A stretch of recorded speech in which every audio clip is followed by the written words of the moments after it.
Folks wait. Good evening. We're all set, Tom? Good evening. Welcome to the October 10th Village Board Work Session. This meeting is now called to order. We'll begin with the pledge. I pledge allegiance to the flag of the United States of America and to the republic for which it stands, one nation, under God, indivisible, with liberty and justice for all.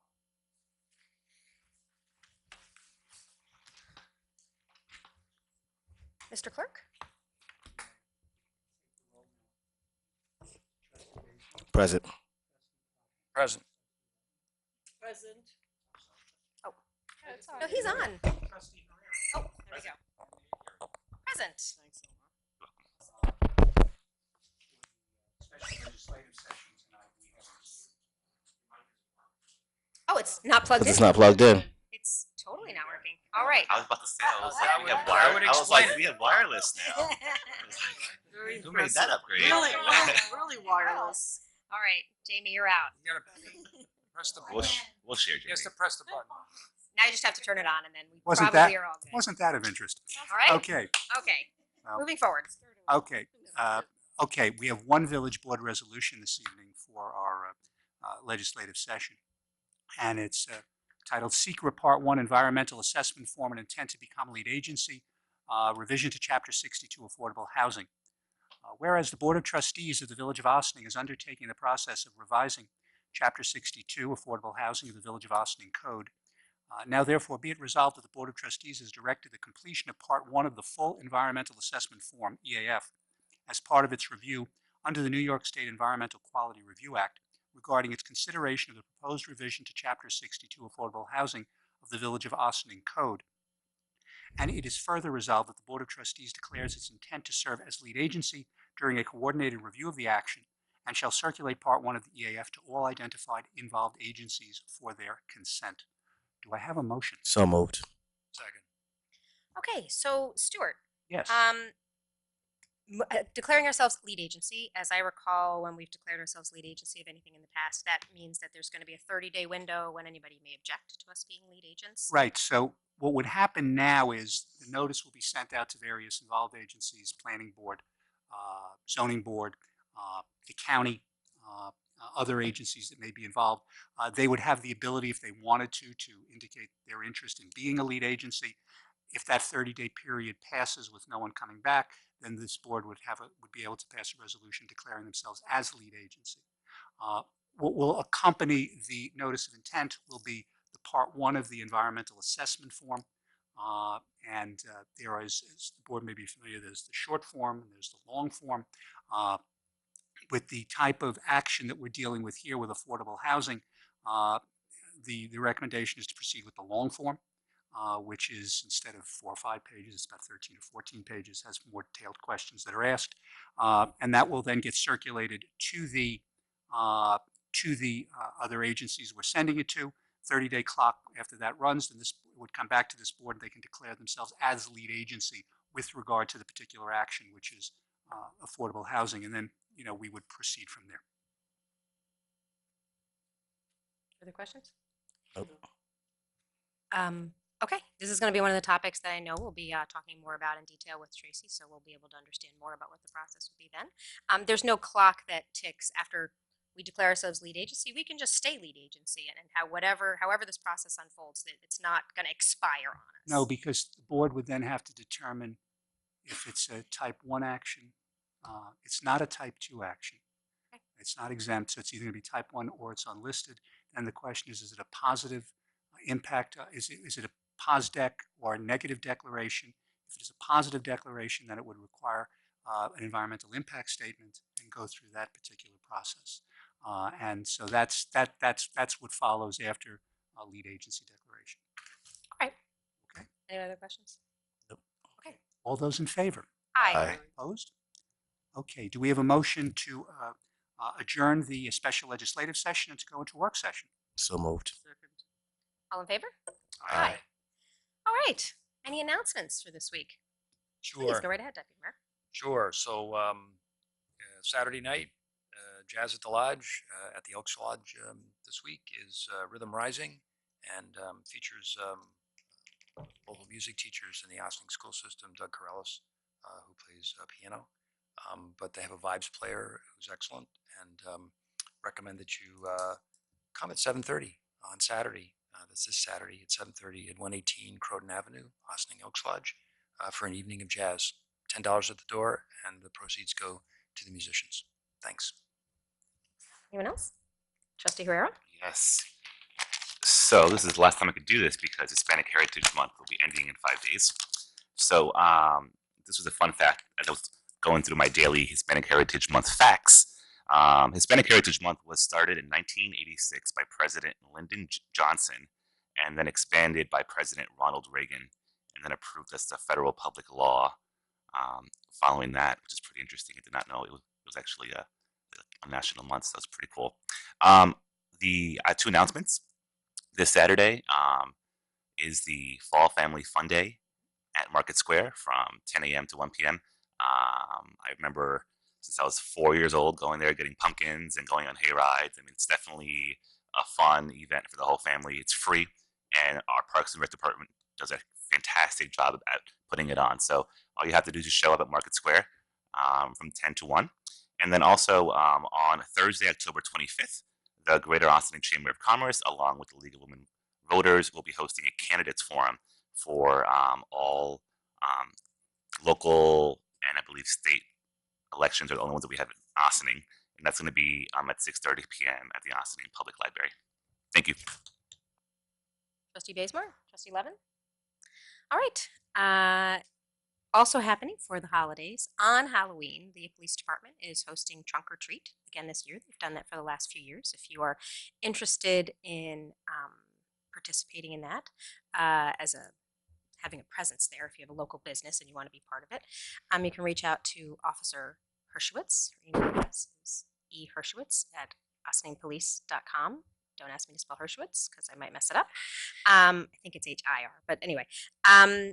And that'll be happening from 6 to 8 p.m. on Halloween night. It's a really fun time. Come on down. Although I will say there are some people who are disappointed that they have fewer trick-or-treaters because it's such a raging success in downtown. So it's a fun time. It is. Yeah, no, I hear lots of complaints actually, but lots of people that are very happy if they're showing up at Trunk or Treat. So, do what makes sense for you. Friday is your last day to register to vote or to update your voter registration in New York State. New York State does not have the most progressive voter registration laws. In fact, it has really unprogressive voter registration laws. You have to register to vote or update your party 25 days before the election day. So that is this year, October 12th. So if you've moved, if you'd like to change your party affiliation, now is the time. You can go to westchesterboardofelections.com to get an updated form and make sure it's postmarked by this Friday. And if I may, you could finally, one of our many steps of voter reform in New York, you could finally register online or change online. So, excellent. yeah. Excellent. That's a good update. And absentee ballot applications can still be submitted for a little while longer, but check that out also at Westchester Board of Elections. So that's, if you're going to be out of town for any reason, November 6th, if you have a student in your household who's away at college, but they're still registered here, they can get an absentee ballot. And obviously anybody who's disabled and unable to make it to the polls is encouraged to make sure that they get their absentee ballot. And mark your calendars for next Thursday, October 18th. The Ossining documentary and discussion series screening is called Resilience.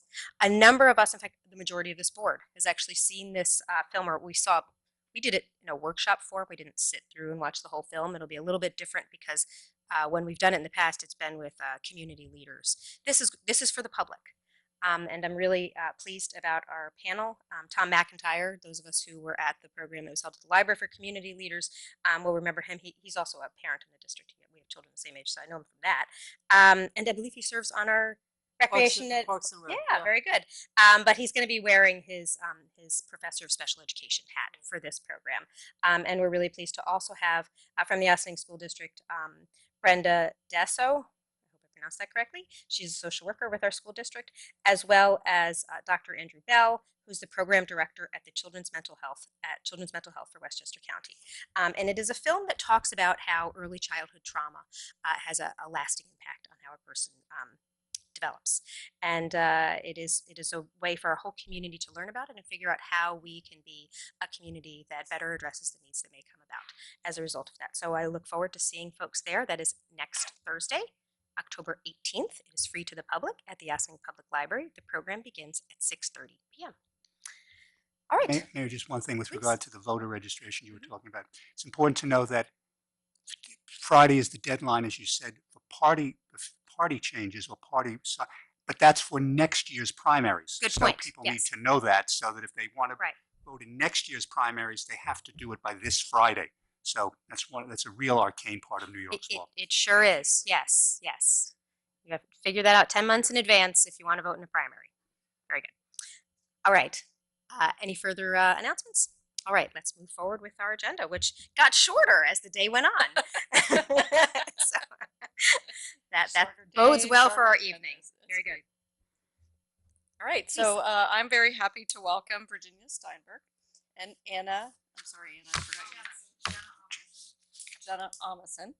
They're from Westchester Power, and as you know, we're part of the aggregation program, and this board approved being a part of the consortium, and they're here to report the results of that. And you know, the first time I had an opportunity to look at these numbers, it's really staggering on the amount of savings that we're providing for our residents. So thank you for being a part of that, and I would like to welcome Virginia to come. Yeah, it'd be great. Hi, you should all have a folder that has what I'm going to be walking you through. Again, I'm Virginia Steinberg, and my colleague Jenna Amundsen is there, sitting there supporting me. Just wanted to say thank you for taking time out. I know you said your agenda is shorter, but I'm sure you're very busy. This is not a slow time of year for anybody. And thank you all for enabling us and allowing us to come and present to you the impact and the outcome of a very complicated process that we try to present very simply to the municipalities. And we've been all over the county, as I said. So if I say the wrong municipality, it's because we've been to all of them. Just kind of as a recap for everybody, the Westchester Power Program is a program that works very diligently and very hard to obtain favorable rates, very competitive rates, and true to our mission to provide renewable energy. We are a program of sustainable Westchester. This is very important to us. And we leverage the buying power of over 100,000 account holders. That's residents and small businesses. And that's how we are able to really effectively buy in bulk the electricity that comes to your homes. And we are currently in 24 municipalities throughout Westchester. The third page has some numbers. There are a lot of numbers here, but this is through the end of September, so it's September 30th. But the most important things that I like to focus on, the first column speaks to the environmental impact, the CO2 avoided. And if you go to the bottom of that, in Con Ed territory, there have been 524,000 metric tons of CO2 avoided. That is a huge difference made by this program and by the people who participate. So again, thank you all. And then if you go all the way over to the right, the last number there, the total savings that we've been able to achieve for Westchester County residents and small businesses in the Con Ed territory is over $14 million. So this is not it's not a small impact. You know, when you go per person on your utility bill, you may not see much of a difference, but it is making a huge environmental impact, and we are saving people money, so that's good. So let me walk you through very quickly the process, how we secure these really favorable rates for both residents and small businesses. Did you want questions at the end, or do you want them as you go through this? What's your preference? I will Whatever your do preference is. either. Why don't I walk you through it? Okay. And then maybe hopefully this answers some questions. If Sure. not, we can loop back. The RFP process and how we came to the rate to achieve the rates we did began with distributing an RFI, or, a request for information, that was sent to qualifying and potential bidders. And that was a 3-week process. Then we issued the RFP for the proposals that ended up, we received these submissions just last Friday. And then we had a session where we all got together, and we also included the team of Dan Welsh, the program director for Westchester Power, and supervisors Burdick and Levenberg of Bedford and Austin, respectively, and Carl Rabago, the director of Pace Climate Center, to really sit down and look at all the elements. What were we really, it's not just a price issue. What are the other terms? What's the impact going to be? How are we achieving the power? All of that. And this is how we came to this conclusion. So after all of that in the review, we went back and we went to the bidders and said, okay, sharpen your pencils, come back, tell us what you can shave off even more. This was a very competitive process. And they responded favorably. In the end, Constellation, who is our current supplier, was the entity that provided the best rates, the best terms for both, again, residents and small businesses. And this is for a 24-month period, and it will start January 1st, 2019. So the rates for 2019, probably the thing of which we are most proud and really excited about is the difference in the commercial rates. We shaved 2 cents off of the existing rates from the last contract for small businesses. Residential rates remain the same, which again is a huge feat when you consider that it's comparing the benchmark that we used for the first round. So you're really, the benchmark we're using here, we're ahead of the 2015 average Con Ed rate. I don't know how many of you have things that cost the same as they did in 2015, but we consider this to be a real achievement. So, and again, this goes back to the contract that started back in May of 2016.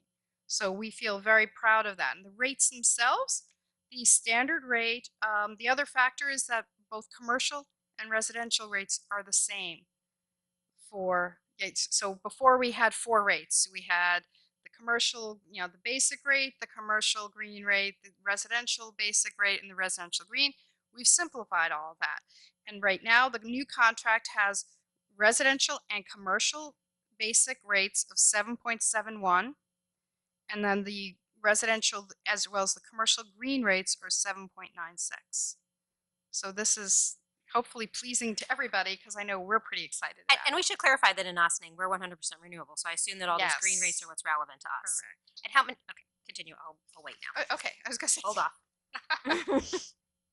So the next steps in terms of what you can expect as a municipality, as somebody who lives here, as well as the officials who are running the place, is first of all sign the contract, which you guys have done. Thank you very much. Then your residents and small businesses will get a notification letter, and that goes out. They'll be getting that around mid-November. Then they have the 30-day opt-out period, which means that if they look and for whatever reason they don't like it, they're uncomfortable, they're just not ready for whatever reason, they can leave, no questions asked, and there's not a penalty. As many of you may remember, our program had and still has the condition that you can get in or out of our program without any penalty. And then finally, the new rates take effect as of January 1, which means your meter reading after that, if it's the 10th, the 11th, whatever, will reflect inclusion into the continued participation in our program. So the notification letter, because I know residents get concerned because any kinds of legal documents always get people nervous, and which is understandable. But all it states are 3 fundamental issues. One is that it outlines the supply options.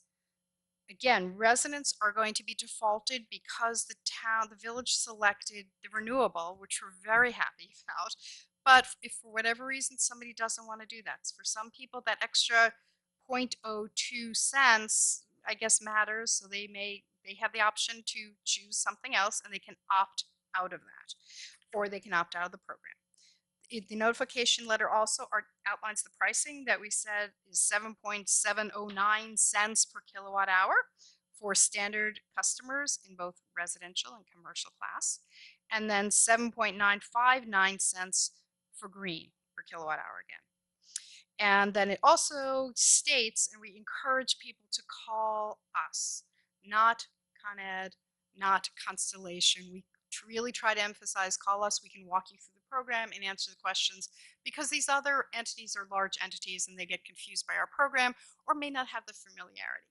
So we encourage people to call us at the number, the 914-242-4725, or go on our website. And again, we will spend as much time as people need to explain the program. So that in a nutshell is the program itself. And again, we are local. the folks, we're a small office, a handful of people who work there full time. We're Westchester County residents here. We want to have a clean, beautiful, healthy community, as I'm sure all of you do. And we're right in Mount Kisco, our office. So we have people come in. So if somebody feels like bringing their bills or they want to send them to us, we're happy to do that.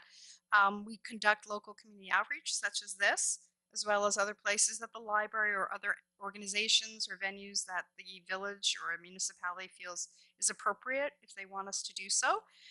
We conduct educational programs. We handle the calls personally. We're not a call center.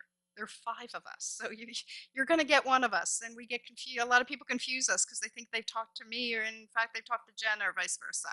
And we really work with residents to make sure they understand their bills and feel comfortable with it. And very importantly, Westchester Power is a platform for Sustainable Westchester for a lot of the other programs that we have. Many of you are familiar with Solarize, with community solar, with the EV transportation, charging stations, all that good stuff.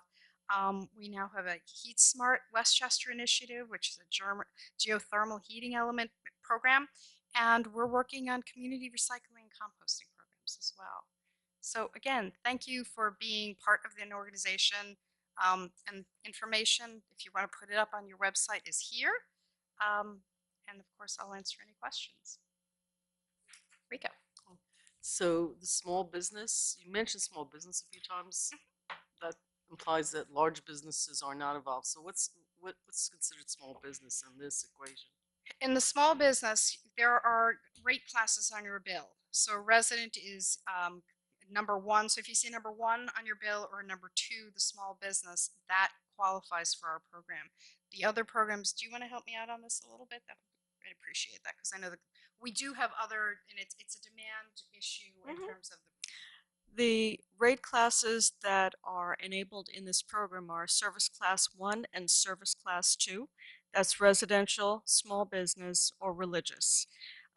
There are some small libraries that are also in the program, but larger buildings would not be in the program. They're classified as a large demand customer, and their rate class on the front of their bill would say Service Class 9. So it's a matter of how much energy they use. They're placed in a different category, and this program is for smaller users. So large buildings, or what, 50 units and up, 100 do well. units and up? I'm sorry, they would do well to look at different types of programs, either solar that would help them reduce their energy bills, or something else. But this program would not work for them. Okay. So, and education. So, could you tell me specifically what kind of education you provide? Because that comes up a few times. When we did something like this earlier today, we will go to senior centers, libraries, wherever you feel it's appropriate, and we have these large foam core boards that are blow-ups of a Con Ed bill. We walk people through each element of the Con Ed bill, explain what it is, whether they're in the program or not in the program. It pays to understand what you're looking at and what you're paying for. We find that people appreciate the differences between delivery and supply after we've described it. There are the 2 portions of your bill. Con Edison, the utility, owns the wires and the poles. The electric supplier sends electricity through that hardware. So you do need both parts, but they don't have to come from the same entity. And truly, Con Ed is doing what they do best at this point. Since deregulation, they are investing in the grid and making that more efficient. So do you have the education pieces in multiple languages, or it's just in English? We have it in English and Spanish.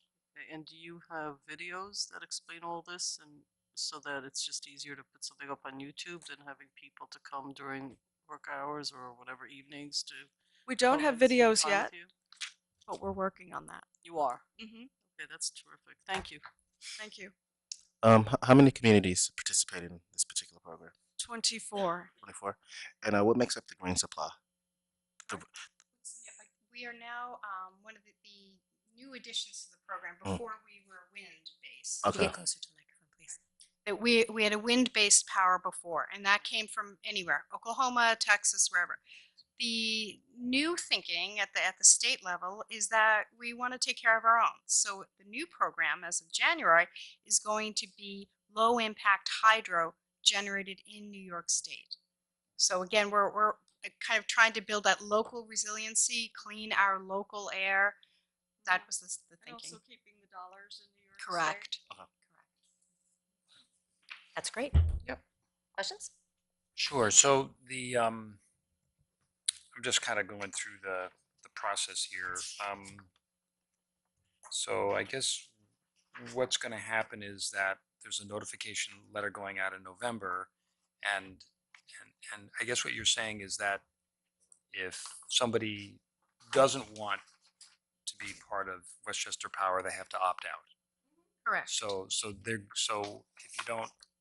you don't say anything, then the ESCO part of your charge on your Con Ed bill is going to show Constellation. The supply portion will be Constellation. It will Constellation. say correct. Okay. And that's Because- that's part of what we explain in this how to read a bill. Right. Because it is confusing. The first page says ESCO charges, and then all of a sudden on the third page it says Constellation. And we've had people call and say, wait, I feel like I'm being double charged because it says Con Ed electricity charges and ESCO charges. I don't want both. And I have to explain, well, you can't have one without the other because you will either have the poles and the wires and no electricity, or you'll have the electricity and no conduit to get it to you. So Okay.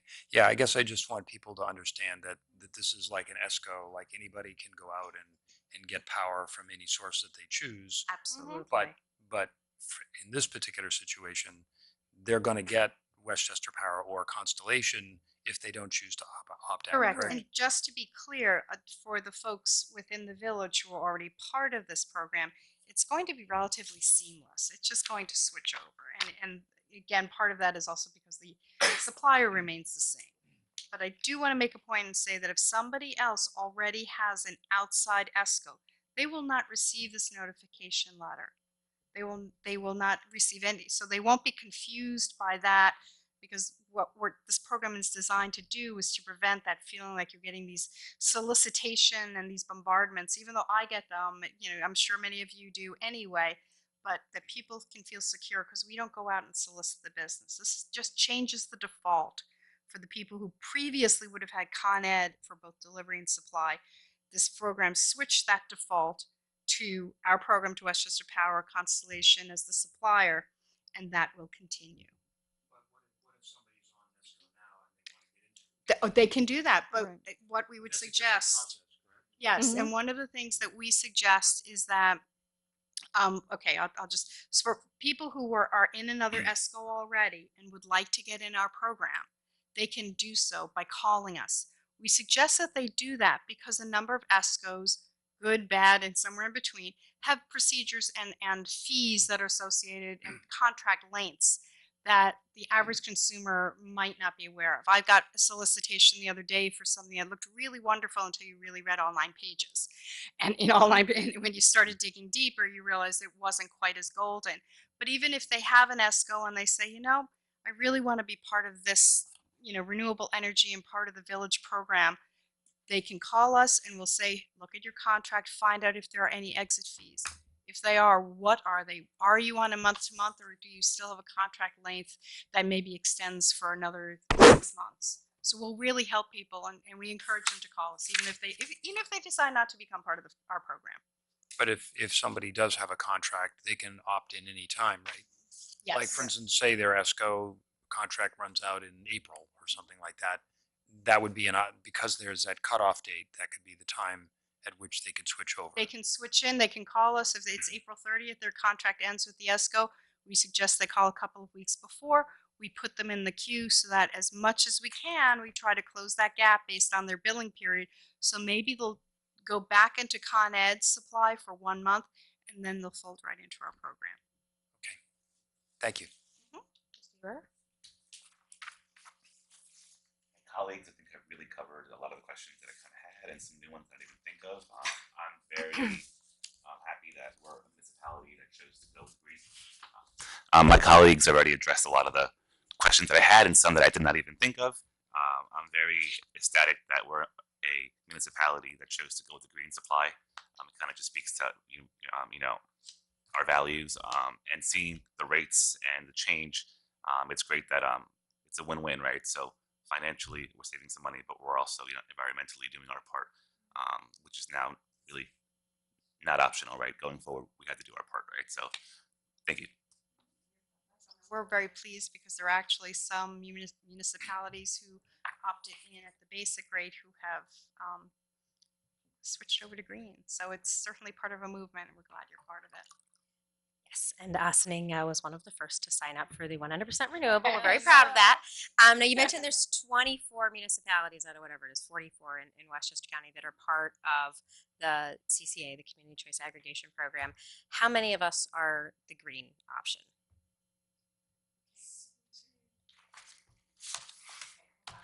There were 16 of 21, so there are now 23. So 18 of, 18 out of the 24. 24.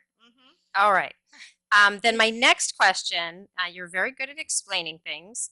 I was part of the steering committee that started Sustainable Westchester. I'm very proud that Ossining has always been a very active member, and it's because of our membership in Sustainable Westchester, which for anybody who is watching, is a nonprofit organization that serves its municipal members, and its membership is made out of Westchester municipalities. Now, can you explain what is Westchester Power's, what are you as an entity, and what is your relationship with Sustainable Westchester? Sustainable Westchester is the organization. Westchester Power is a program of Sustainable Westchester. So we have a number of programs. We have a clean transportation program. We have the CCA program. That's what it is. It's a program of Sustainable Westchester. Okay.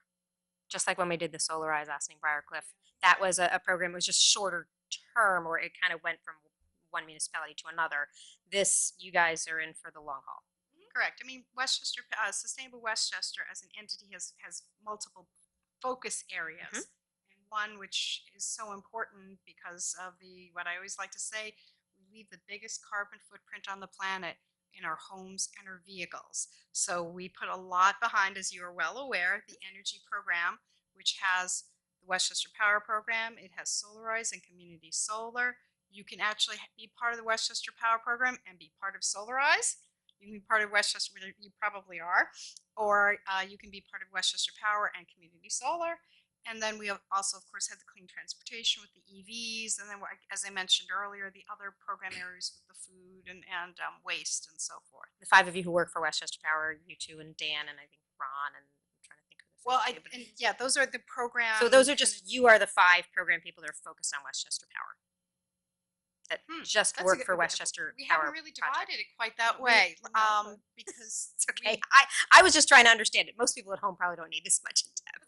We see you guys at so many events. We do it where we're called for whatever the program is, if that makes any sense. Okay. I mean, we're Sustainable Westchester employees, so whatever program, whatever focus area needs attention or needs us marching out there, educating people. When you were talking about education, we do an entire series on green living, which covers everything that we do, because we start with the home and the use of the electricity, the choices you make in your home, how you get around, the choices you make about the food you eat, the way you dispose of your food. All of that becomes important, and that's why it fits up into that wonderful, missionally driven umbrella of Sustainable Westchester. Thank you very much. Does anybody else have any further questions? Ms. Amundsen, Ms. Steinberg, thank you very much. Delighted to have your explanation this evening, and pleased to move forward. Okay. All right. So we are ready to invite Tracy Corbett up, our planning director, to talk to us about several items. Yeah, you can come and sit over here. And oh, you're actually doing a presentation first. Okay. No. After the presentation, if we have more questions, you join us at the table. But for now, I'll just get out of the way. Thanks, ladies. I see your face. You were like, Omar, really?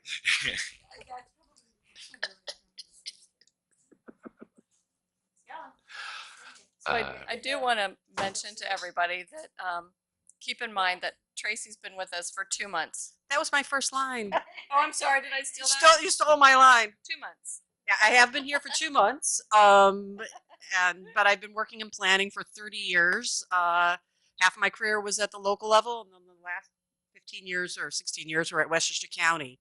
And I've worked with the village for a long time, so I know everyone almost here. And I will say it's been 2 months, and it's been a learning curve. I'm, fortunate to work with some really great people. I first have to thank for every day having Jamie Kane. She's just been a wonderful staff person and indispensable to the operations of the planning department of 2 currently. And Stuart has actually been a really great help, and Joe Gastinelli has been terrific to work with. So I mean, I've really been happy the people that I worked with, and of course Debbie. But those are the people I really work with on a day-to-day basis. I have been to, I think 2 planning board meetings, maybe 2 or 3 zoning board meetings, EAC and HPC. So I'm starting to dive in, and there are a lot of reports, and there's been a lot of work done. So but here tonight, I am here to speak about really the comprehensive plan process. There's been a lot of talk about starting comprehensive planning, and then how that fits, how the Affordable Housing Local Law 3 fits into that, and then there's also this request to talk about moratoriums. And I can go through all these. It might be the best way is to talk about everything, because they kind of have parts that kind of fit together or don't fit together. So maybe it'd be good to hear the whole thing, and then we can have the discussion. So what is a comprehensive plan? A comprehensive plan is assessment of existing conditions. That's what are often known as the base studies. I've done many of these before for different municipalities. The county had a program where we actually did the base studies for municipalities. Unfortunately, now I'm here. We can't ask the county to do it, but I can do them. So that's really looking at, it's looking at your existing land use. What are your percentage of land use, your open space, maybe what you could also look at what is your build out under current zoning. Those are the type of things you can look to get a hard look of where you're at today. It's also an expression of your goals and recommended actions to achieve those goals. It guides kind of the development of your capital program, your facilities, your baseball fields, from your community center to even your buildings and your DPW garages. It is also used to create land use controls for the purpose of protecting health, safety, and general welfare of the people. That's actually part of the law that comes from New York State that allows this comprehensive planning process. And it can focus on immediate and long range protection of enhancement of growth and development of community assets. So what does it do? It really provides the legal defense for your zoning ordinance. That's really the bottom line of this. And it does help establish policies relating to the creation and enhancement of all other community assets. But the real foundation is the zoning. And I'm not going to read everything. You can go back to this. There's a lot of words here, and I'm, as a presentation person, I hate to use my words. They're part of the graphics. So the relationships between the zoning ordinance and the comprehensive plan. Once the comprehensive plan, the law, actually New York State law states that we have to have all land use regulations must be in accordance with the adopted comprehensive plan. So once you go through the comprehensive plan process, if your new plan says you should, change the T district to, include 3 families as a permitted use, we have to change the zoning ordinance. Why? If we go through the process and we don't, then we're fine. So village comprehensive plans. I love this graphic. Really, in Westchester County was really in the forefront of planning, and 1930s about one of the earliest plans probably in the country, besides like New York City and some of the other places. But so they had this really great plan in 1930. They were really concerned with people driving up here and driving like 30 miles per hour on our streets. So that was fast. They were scared that people were driving and whizzing through. But this was just, they had some real grand ideas for the village. This is actually the hollow, and you can see there's almost an amphitheater in this community center. Very kind of, it looks kind of like Italy. I'm not showing a picture of 1959 because it's the start of urban renewal, and they basically wanted to widen all the streets to make the traffic go faster. And then we have the 2009 plan. Really, they really encourage you to do a new plan every 10 years. So the 2009 plan really took on a lot to update from the 1959 plan. So the 2009 comprehensive plan, it started really the process in 2005 where he established a comprehensive plan committee. There was a survey done. It utilized 2000 census data, and that actually makes it seem a little older than it is because the data is the census is every 10 years. Now we actually have the American Community Survey, so you can get better estimate data almost every year from the census. And we did use consultants and planning staff at the time. Valerie Monastro, who was here, and Dan Rather, his name is on the tip of my tongue. They James Rather, it was Dan Rather's the newscaster. You'd be a good speaker though. Excuse me. They did a lot of work. That's when you did have GIS, which kind of fizzled out for a little bit. They created subcommittees that focus on affordable housing, infrastructure and transportation, and then the downtown kind of community development area and neighborhood quality of life. So, how did the board integrate with that? You created the comprehensive plan committee probably through a resolution, and you also selected the consultants that worked on the plan. And there were 2 village board members that acted as liaisons to the committee. They probably went to all the meetings and attended and participated. Of course, the village board was provided with the recommendations from the subcommittees before they ever went to the public comprehensive plan committee, and all recommendations and plan before they were released to the public. So you did oversee the process. So if we wanted to move forward now to updating that plan, you'd have a resolution to form the comprehensive plan committee. And, I'd recommend that you'd have a committee made of members, and it can be a larger committee than, because they sometimes break down into subgroups, but you want to make sure you cover all the bases: your environmental, economic development, historic preservation, you want infrastructure, recreation, and one thing that's really important now is looking at public health and integrating public health and planning, which includes the whole social equity. Public health includes your housing, where you live, it's your employment. It tries, it's part of the whole, part of the community, and municipalities can do a lot to impact public health. And the other thing I would start off is looking at grants. Hudson River Valley Greenway grants, we can start applying right away to get some funding to make our dollars go further.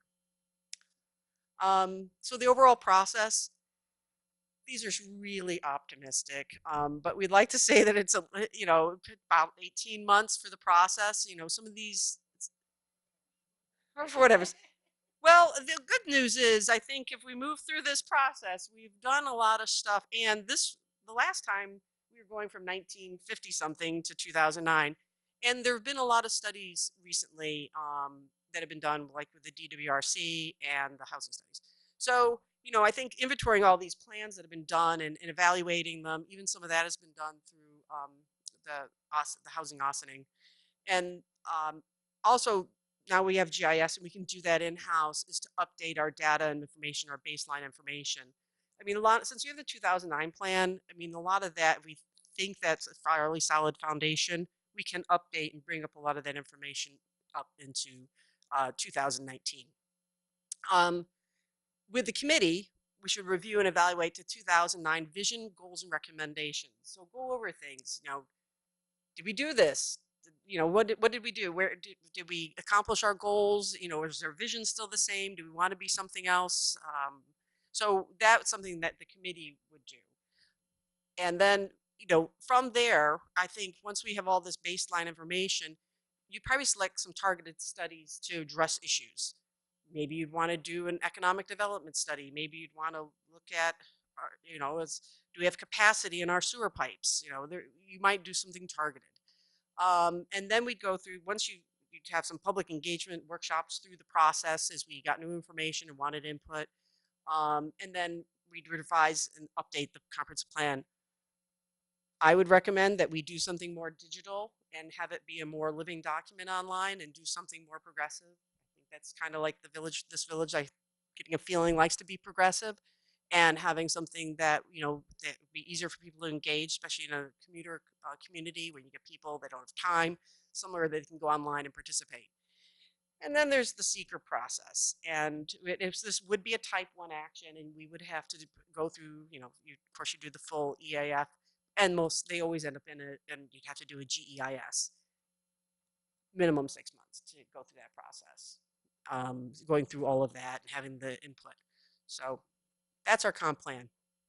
Now, this has been going a long time before I've been here, and I'm not the expert, and there are other people in the room that probably know a lot more about this, and I have breezed through a lot of the reports that have been done. And this is from Stuart's side from this summer, and the current versus the proposed local law. This is recommending, the new law is indicating for more increased development. It would be higher densities and possibly reductions in parking. I'm not going to go into all these details, but that's kind of the basis of it. So there were some reports that were leading to this, the housing Ossining reports and the vacancy study. I'm going to brush through these, which I did earlier on my own. And the first one really was focused on existing conditions. This is kind of like the base studies, only it really just focused on the people and housing. It didn't go into any infrastructure. It didn't really delve into more of the physical, but it really was a great report that talked about cost of homes. I mean, it really went beyond what most comprehensive plans would do and really give a picture of what it costs to live in the village. The one thing is that I think, you know, when you're comparing like the village of Ossining to all of Westchester County, you're throwing us in a lump with Bronxville and Scarsdale, where you have really high incomes. I mean, there's really some disparity there. I would have liked to see a little bit more focused on comparing us to like Croton, Portchester, Peekskill, things that were often compared with as far as our demographics and our density, even parts of Yonkers and neighborhoods of Yonkers we might be more similar to, and looking at what does it cost to live in those places, because comparing what it costs to live here and what it is in Scarsdale is, it's just not really a great comparison. The other thing is that when they looked at the populations of the school, they just looked at enrollment. There was no looking at the actual physical schools and what are their capacities. So then they went on to the regulatory assessment, and this was a really great summary, review of all the village plans, policies, and zoning districts, and they all focused on housing, parking, development. It was a really nice foundation. 3, there were really wonderful workshops and pulling all that information out of the community about housing needs and housing policy. This, once again, is a really great foundation for us to move forward with the comprehensive plan. And then the end was really the summary report and looking at what are the issues. There was a summary of what are the issues and what are the policy strategies. And there was 8. And I believe this local law 3 is moving forward with number 5. So you did work on the seeker before, and through my review, it could probably use some more review. I would say that this is an unlisted action. And there are potentials of increases in density and potential impacts to water, sewer infrastructure, school capacity. And then one thing is that if you did move forward, it wouldn't go into all those nitty gritty details. Each project would move forward on it by itself.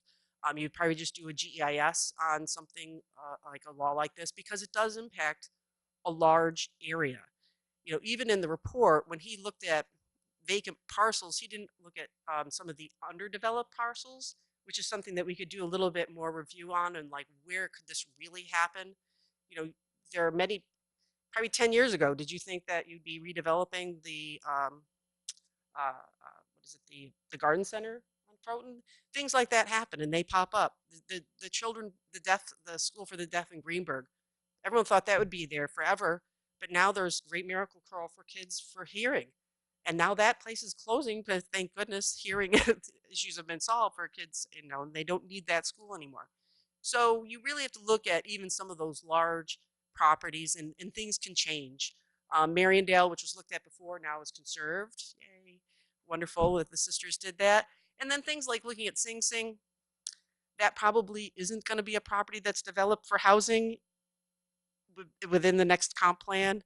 That yeah, and there's good reasons for that. I mean, I won't start talking about Sing Sing. I think you all know I know a lot about Sing Sing. There are reasons why that's located where it is, and so now moratorium.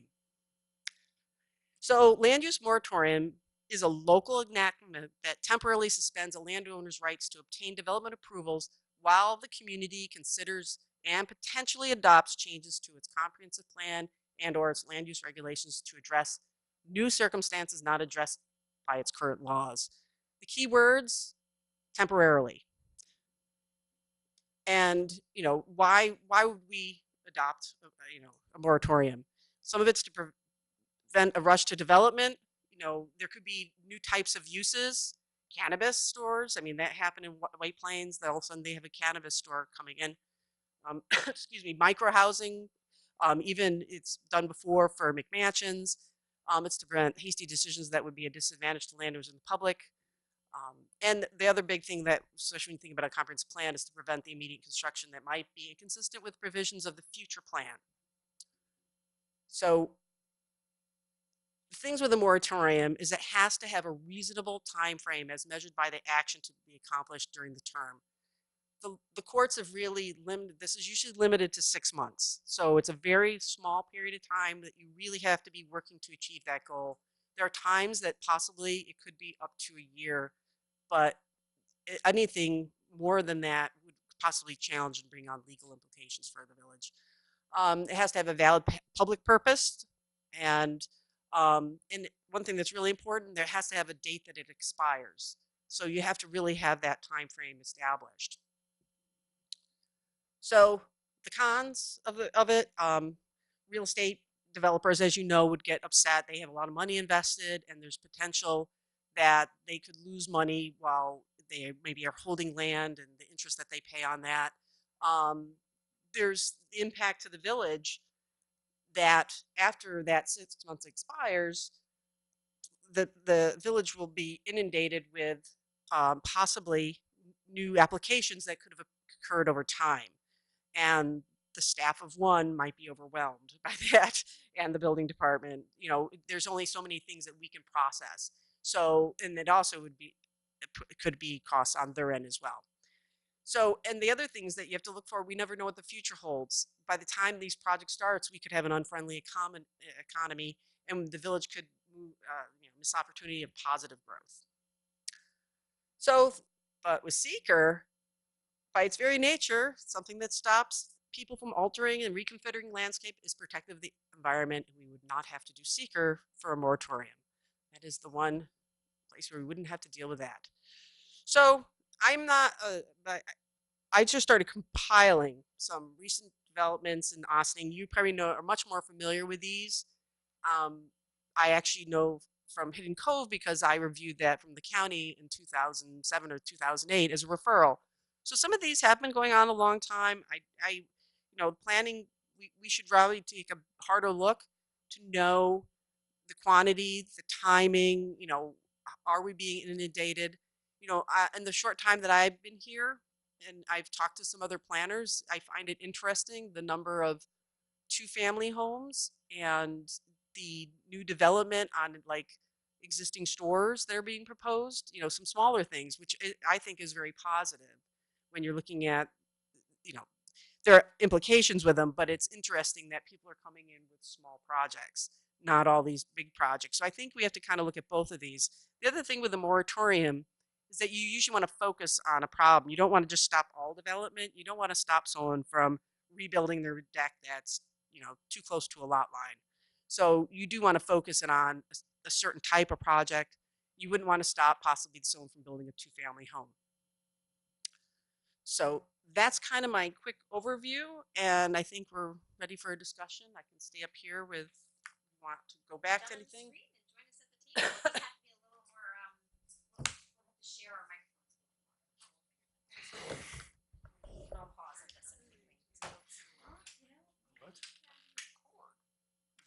Is that the end of the screen?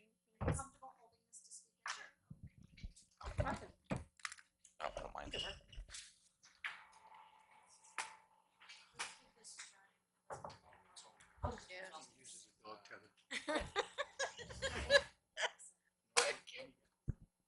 It's on.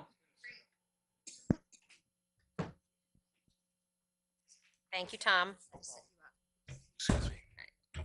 If you were, if this were a union shop, you'd be getting paid now, Tom, for your on-screen presence. No, he has to talk, I thought. I You thought you just have to did. talk. Oh.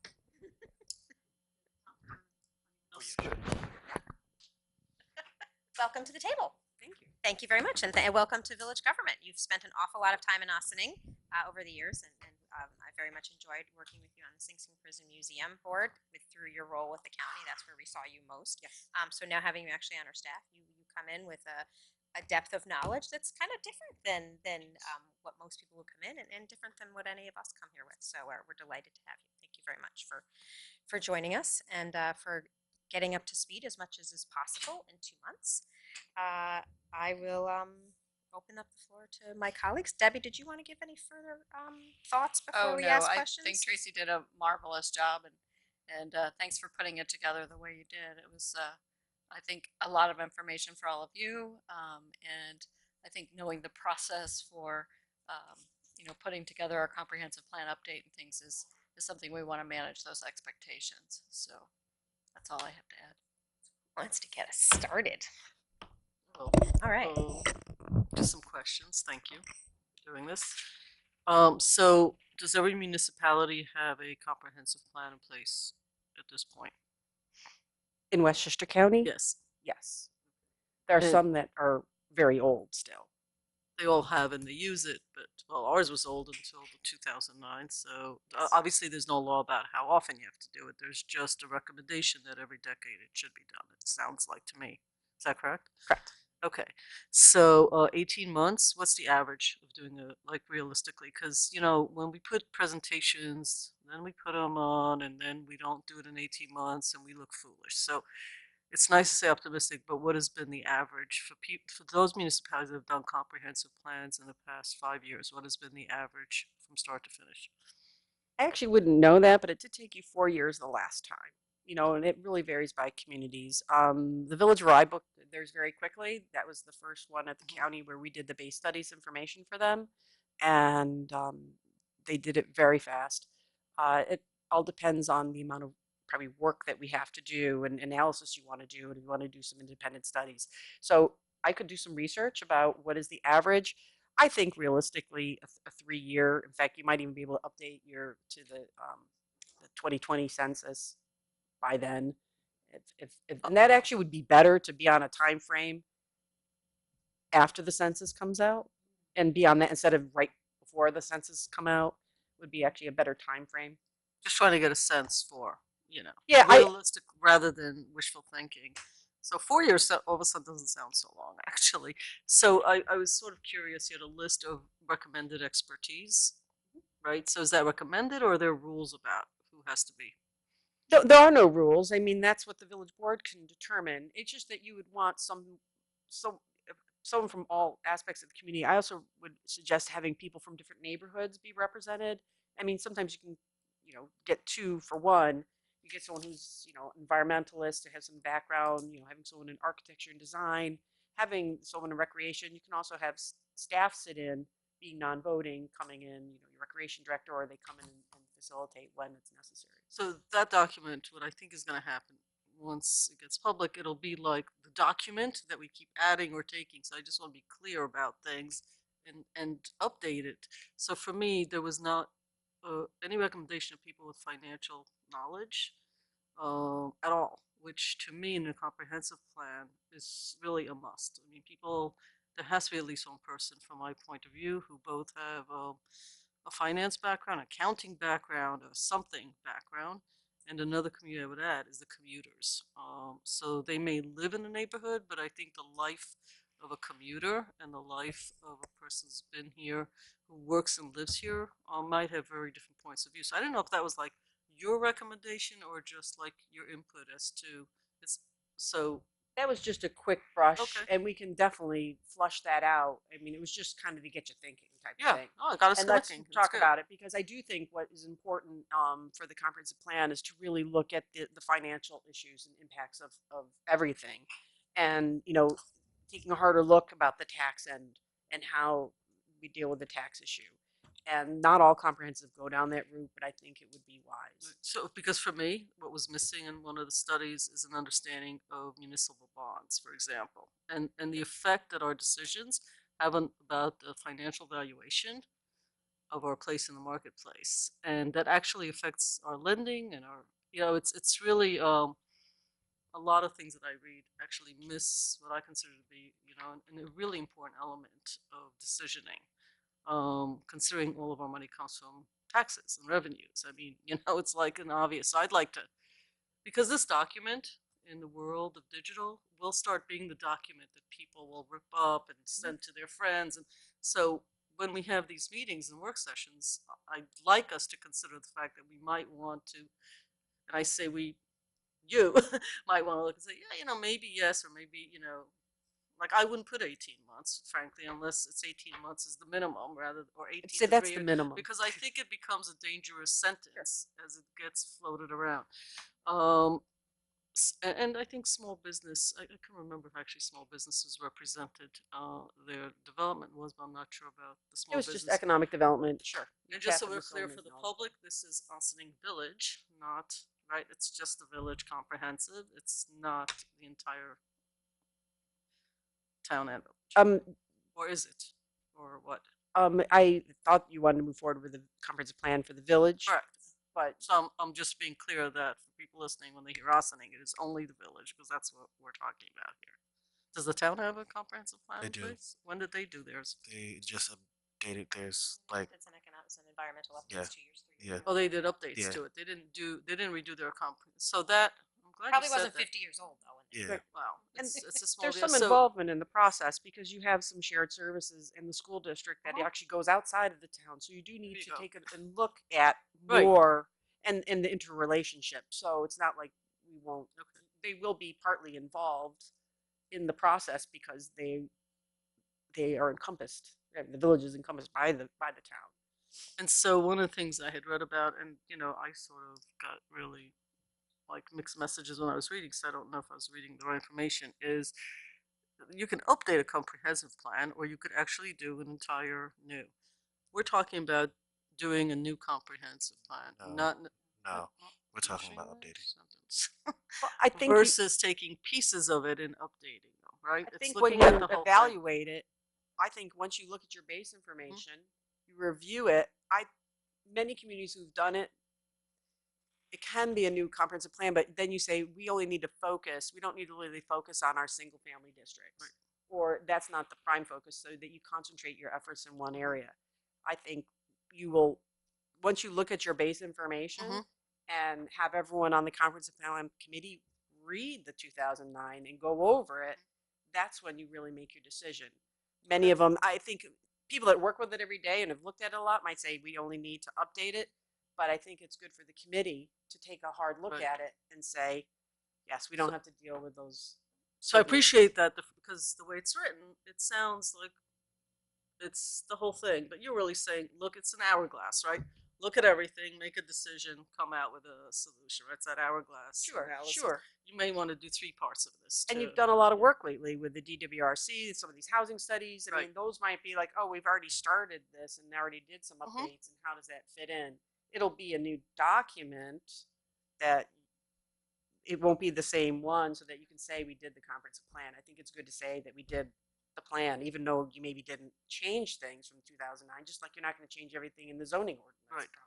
Right. So it's semantics. So basically, it's the hourglass piece. You're recommending that actually. So I just want to be clear about it. I don't think you're going to rewrite every policy and goal. Okay. You're going to say, oh, that's great. We still need to do that, or we did that. We can do a little more. I think you might just wordsmith some of it to fit your current needs and the current what's happening today. Things have changed a lot since 2006. Great. And somewhere in the middle, you threw in the word and grants, and that can help you. Yes. What specifically did you mean by that? Grants? You get grants to help fund the project. The project itself, project management, studies. Yeah, no, the Hudson River Valley Greenway actually used to manage the program for the county, and because you're a compact greenway community, you can get a compact grant, which are greater than the community grants. And the only thing, if you do work with another community, you usually can get more money. If you did say, not saying you're going to go there, but if you work with any other community to make a more of comprehensive plan with an adjacent town or municipality, you could get more money. But you could probably get, I don't know, $10,000, $20,000 to leverage the money that we have that could go towards it could go towards any consultant that we hire to, do a study for a portion of it, or even for our own work. Sometimes it could even pay for staff time. Could working with another community be, for example, we've done a lot of grant applications and discussions with the town, particularly around transportation, and really to be an effective local transit option, it would have to be town and village, or would it have to be a whole comprehensive? Could we access more money by just working together on one piece of it? I think we could look at that Project-based. realistically, definitely. Or like a to- sliver of the comp plan. You mentioned transportation is one element of it, and it's like one of the chapters. shared If we water said we resource- want, this is one we want, yeah, or water, where we have a Right. shared water system as one of the infrastructure pieces. If recreation. then it could qualify as multi-municipality, but really not changing the way that we're operating now. It's just formalizing the relationship in segments. You could share the chapters that you overlap, Okay, all right, and then they could do their own chapter on their land use or right. demographics, but where you overlap, definitely. Just I curious. think you could. I think we could. It's a good idea.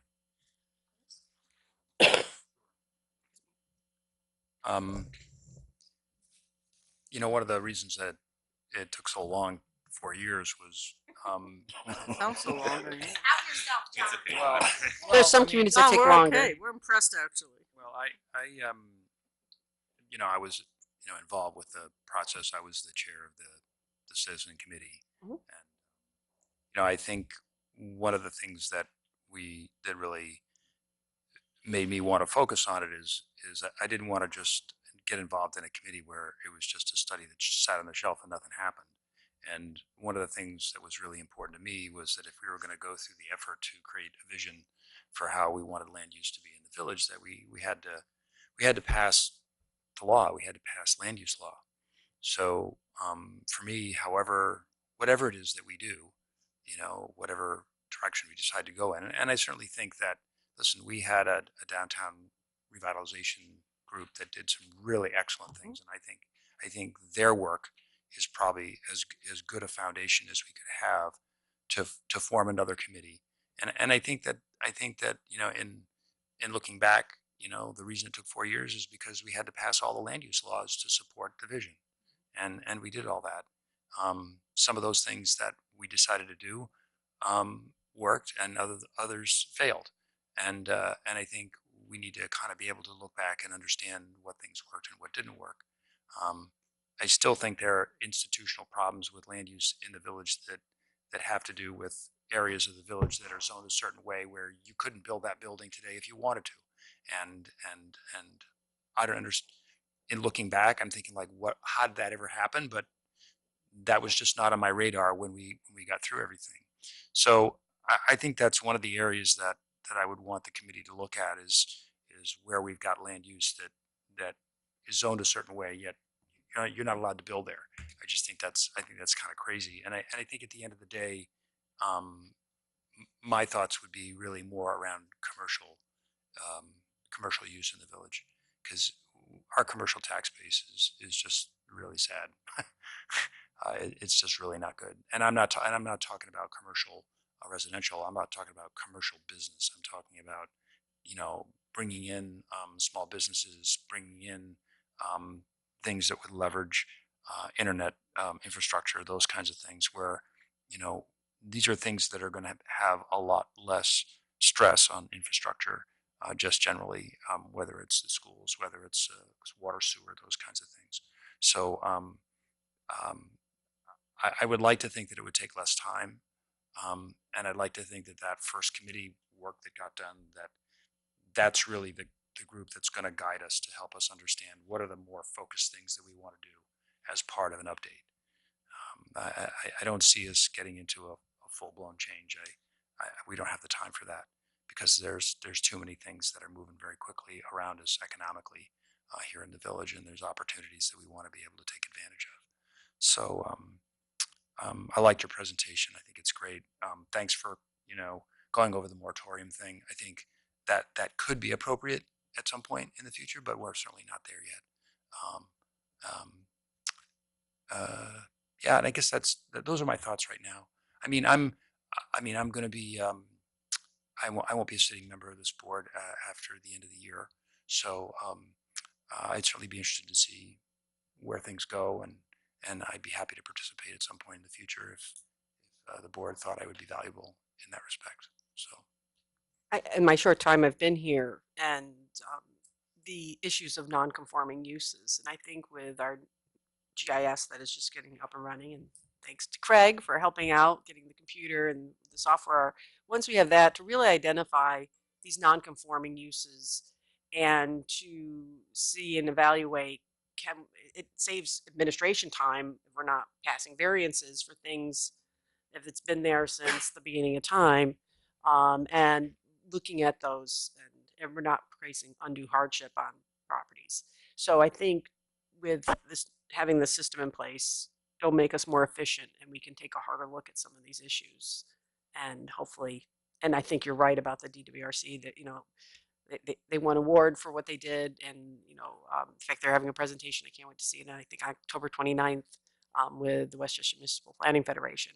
So I think there is a great foundation to work on, and do some fine-tune analysis to maybe And I be think, nimble and move forward. and I guess the other comment I was gonna make was just about the way our land use laws are structured now. They're putting a huge amount of stress on the planning and zoning boards, and inconsistencies and other challenges that exist there make their job more difficult, because it's not clear, because we have these conflicting messages within land use code, and I'm hoping that we could get towards a plan so we can kind of fix those anomalies, those things that are creating confusion.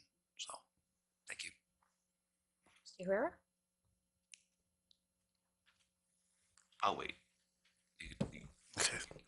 Thank you, Trustee Herrera. Appreciate it. I enjoyed your presentation. There are a couple of things that stood out to me, particularly the public health. I know we've had Regional Plan Association visit the village maybe a couple of years ago, and I know that they have really pushed really communities really having a full picture about zoning, whether it be transportation, understanding that it impacts every member of our community. One of the things that I would like to see, particularly with the next comprehensive plan, is um, also having a lens of where we are in the region. I think oftentimes we're Westchester County, we're 41, 43 municipalities, and we do our own individual planning, and we say kind of what works for us. But I would like to see an acknowledgement of understanding how New York City actually impacts us here in the village, because as they have their issues down there, and their housing issues and their employment opportunities, we've constantly continue to see people coming up in this area, and even as far as Dutchess County. So understanding where we are in the region, and where we might be, where we might be an asset, because we are a community that it's literally a 45-minute, an hour train ride, and that will become more and more valuable to people as this region continues to grow. Those are my basic comments. What I will say is Trustee Cobman had alluded to, in the two-family zone, you are not allowed to build a two-family house as of right now. I believe that's something that we could change. No, let me just correct you. If it's an empty lot, you can build a two-family. Okay. You can't convert a one to a two Okay. without a conditional use permit. Okay. All right. So And even within that, there's more parameters about minimum size within it, correct? Well, the T zone has its bulk requirements. I mean, there are bulk requirements in terms of front setback. But if you have a one-family house in a T zone and you want to make it into a two, you need to get a conditional use permit from the planning board. You can't do it as of right, but you could do it if it was an empty lot. Well, I mentioned the public health thing because I actually was involved with a year-long project. It was the Planners for Health project, and we actually did a project here. I did it with my professional affiliation, American Planning Association, and there's been this initiative for professional organizations to work together for promoting public health. And there's been a big American Public Health Association, American Planning Association used to work a little bit closer together. And the parameters of the indicators of health. It's not your health insurance. A lot of it's where you live, your housing, your job. It's your access to healthy foods, and your access to exercise. And municipalities have a big role in determining the public health of their populations. A lot of this work was actually done. I actually worked a lot with the town of Ossining on this. Dan Levenberg was actually on the task force, and so was Open Door Family Medical. They're wonderful. We had a roundtable, and Pace University created a toolkit for municipalities that we can work towards, creating, um, having our comprehensive plan align more with creating a healthier community. And it's not just about, housing, it's also about the economy and everything. So that's something that I've worked on a lot, and I think it would be wonderful to be the first, municipality in New York State to have a comprehensive plan that has a chapter on public health, because no one has one. It's actually something new, so it'd be kind of cool to be on the forefront of that. Agreed. Yes. Consensus. Take a picture. It's being recorded, so. It actually happens most of the time. More from you, Trustee Bates? No, Trustee Herrera? Sure. Tracy, I know that we've all said, that we welcome you, and we really do. We're very excited to get a new planner, and this is your first update, and I'm really glad to say that I could follow it, and it's a way that I think the public can really know where we're at when it comes to just three, I don't want to call them issues, but areas that we're looking at and working on. The comprehensive plan has been discussed a lot, as Trustee Levin alluded to, whether what parts are being done, how it was done, how it could have been done. I personally, as a sitting trustee, view my approach, and I won't speak from the board yet, but as an opportunity to update the comprehensive plan, because there has been a lot that has been done already, and I think that we're at a good point to see what areas need updating, what areas need additions, what areas need to be omitted, if any. And I'm glad that Trustee Levin pointed out that I think it's very important for us to really look at that living document as to what other groups we need, right? So you mentioned finance or accounting, or I'm thinking of youth, and like more. I'm thinking of senior citizens. Just and I don't even know how to go about that or how that would be yet. By the way, I'm just thinking out loud. Especially since we have a whole county push now for intergenerational engagement and relationships in the workforce. To go to public health, the governor a couple years ago started community schools, saying that high school is actually a community school right now, which is why we have a clinic right in the school system. And I think it's really important to know, and I'm so happy that you said it and put it on the record, because a lot of people have been saying it for years. While it's very important to see where we fit in the region and how it affects us and how we affect them, it's also very important to be realistic as to who we're comparing ourselves to. Ossining does have a poverty issue, a food insecurity issue, an affordability issue with its own residents currently. So public health is definitely something that I want to learn, because it has so many, within health, as you said, it has so many components. It's not just, learning how to take care of yourself, not to get a cold, right? Local law 3 is a work in progress, as you saw tonight. We had that going. The moratorium, I would have liked to see a pro and a con. There's also pros to moratorium. I mean, the Department of State lays out clear, pros and cons to that process. This is a good first step for us to be educated just on what it is.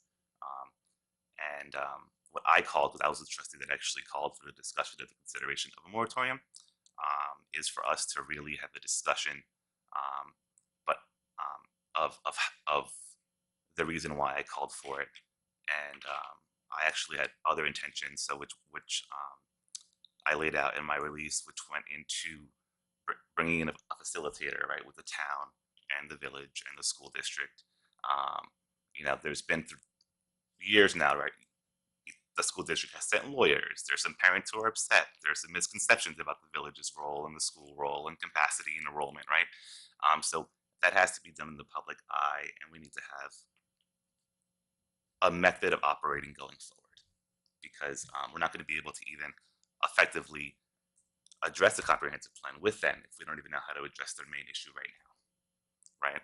So, so I would like to see, and I can forward them to you, all the pros of a moratorium. And I think that your definition is perfect. I mean, it's perfect timing. We're looking into the comprehensive plan. We're looking into our zoning. We're looking into, and hey, if there's a way that we could on our own figure out, hey, listen, we're not going to be able to do this in a year or a month. So if we do a moratorium, it's only to fix this. Or hey, listen, it's not worth it because we need more time and it doesn't fall within the legal amount. Those are the conversations that we should be having, right? What is it within development or planning for the comprehensive plan that we would die to have 6 months or a year for, that we could actually stop and invest the time, the energy, the resources, and the professionals to really have that break for the first time ever when it comes to addressing how we plan and addressing our comprehensive plan. So I look forward to part B as to us actually having a full discussion on moratoriums and its impact and or its correlation to the beginning of the planning for the visit of us updating the plan, if that makes sense. Um, and I think that's all I had. Yeah, thank you. Sure. Some of the aspects of the positives of a moratorium, it does give you a break and to address a need that that something that might not be in not by what you envision in your next plan. And that is definitely, if you need to stop something that you don't want something to go through. And I've been in places where when I worked in the city of Binghamton, someone knocked down a whole block. Like, you wouldn't believe these beautiful houses that got knocked down for a shopping center, for a grocery store. And that can happen. And, people can assemble properties. And if you feel threatened that could happen, I mean, Westchester County, even here, property values, it is hard to assemble properties like that. It's not as simple as it was up there. And so yes, if there was like, if you want to make sure that that whatever development is happening is going to be aligned with what you envision your municipality, that is definitely. But the thing is that the 6 month period and having your timing right, because you got to make that decision and make that happen during that time period. And you can't just keep extending those like we don't know what that is. We need to, like, here's our problem, we're going to study it and get it done and make action in that time period. Because otherwise, then the floodgates open again and the development can happen again. So you just got to make sure your timing's right. And I think that's one of the biggest benefits I see for moratorium.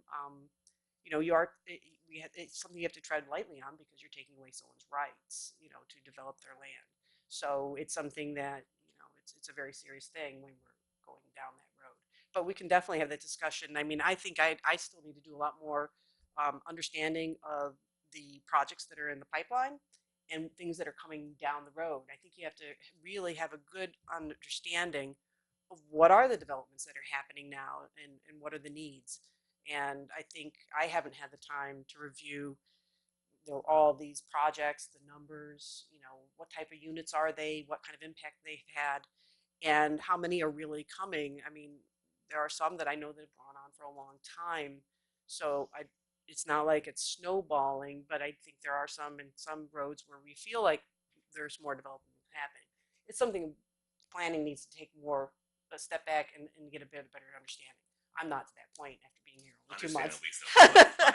Right. So I mean, I apologize if it didn't seem. I think through the definitions that the definitions kind of discuss the positives is taking a break. What so was that the slide? The pros and cons. Could you have the presentation? No, it was after she explained the moratorium, and it went kind of through some of the legal aspects, then it was just one that said like the cons of a moratorium. Oh, so you had just, I don't The remember definition, I seeing guess, that. could have been the pros instead of Yeah, being. I think I actually saw it more like that, but I get it. Like Yeah. if you're gonna put a header of one thing, you need to do the header Yeah, on it the should be the contra. pros. You can't Sure. like just do one header. So it sounds like time definition, right? So there are very specific parameters. You have to actually say what a problem is. So people's opinions of like this is a problem may differ from other people's opinions of what's, and then it gets into a whole discussion because you have to actually define a problem that you want to solve, which is why you're doing. That's why I'm hearing it. Am I hearing that incorrectly? Right. You need a defined issue that you're tackling. You just can't say we think we have a problem because it can't be really vague. Like we don't have enough housing.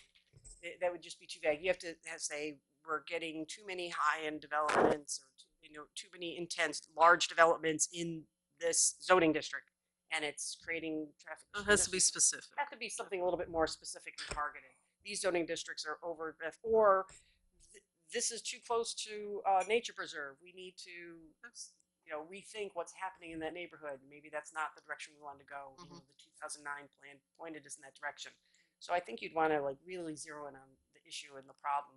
Issues. But you have to state what it is actually. Yeah, so. we'd have to have a good definition of what that is, and then know that you'd be able to accomplish something in that time period. You wouldn't want to start the clock prematurely because then you wouldn't have accomplished anything. So I can give you an example. When I was in Fairborn, the governor passed some new laws. One of them was regarding adult bookstores. And we did not have anything on our books regarding that as far as our comprehensive plan. And so a moratorium was established for 6 months to give the community a time to figure out how they wanted to address the potential for an adult bookstore to come to our community. And they took time to look at how close are they to schools and churches, and and then they came up with a solution because you weren't allowed to zone them out completely, but you had to be very specific.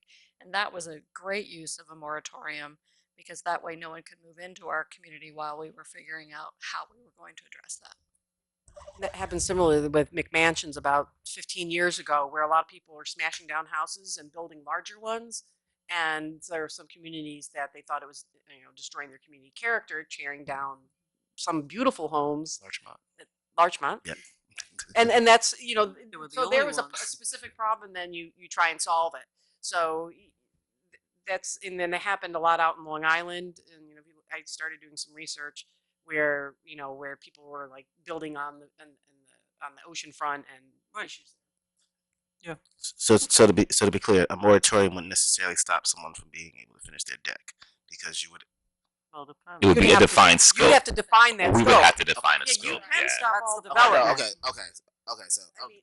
If there was, okay. So you can't say there's a moratorium on development. You have to actually say what that means because you have to say for. I mean, you have specific, to define it. yeah. Otherwise, the guy that's putting a deck on can't do his deck. Yeah, I mean, I think that to really do our due diligence on really just, I mean, I understand what a moratorium is and what the scope is and how specific it has to be, but also the time challenges that may even impede from making it possible even here, depending on what we choose our scope to be. But we need to, I think, the next step is to whether each member of the board can come with what they feel would be their issues, or that would actually qualify for a moratorium, right? I mean, I could list like 5 already, right? That they're not opinion, that are factually based, throughout the community.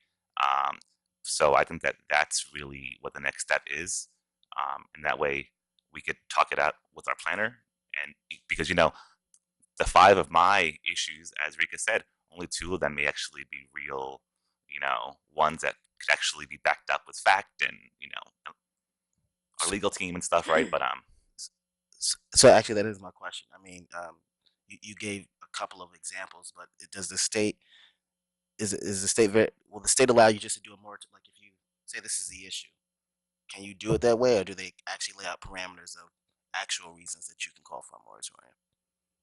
it's really a case law thing. I mean, it's not that the state, it's the courts have interpreted, as Tracy said, it has to be a very limited period of time. Mm. You have to have something that you are in the process of doing, be it a comprehensive plan or a zoning review or something like that. You can't just pass it. And then you have to determine what the parameters are that you want with regard to it. As you said, Trustee Bazemore, do you want to stop a deck from being Yeah. built as compared to, you want to start Right. this? I mean, you could stop people from building decks if you thought No, thank it was you. causing No. problems, but that's not where you really want to go. But when you do this, I mean, you do want to make sure that you're not setting yourself up for any legal issues of people that you're taking away their rights and moving forward. And most projects, usually the ones that are already in the pipeline are kind of grandfathered in that they wouldn't be stopped from proceeding. So sometimes if people start hearing that's happening, they call it stirring the pot. Like you start talking moratorium, there might some say, I got to start now. And you could actually increase development by talking about this.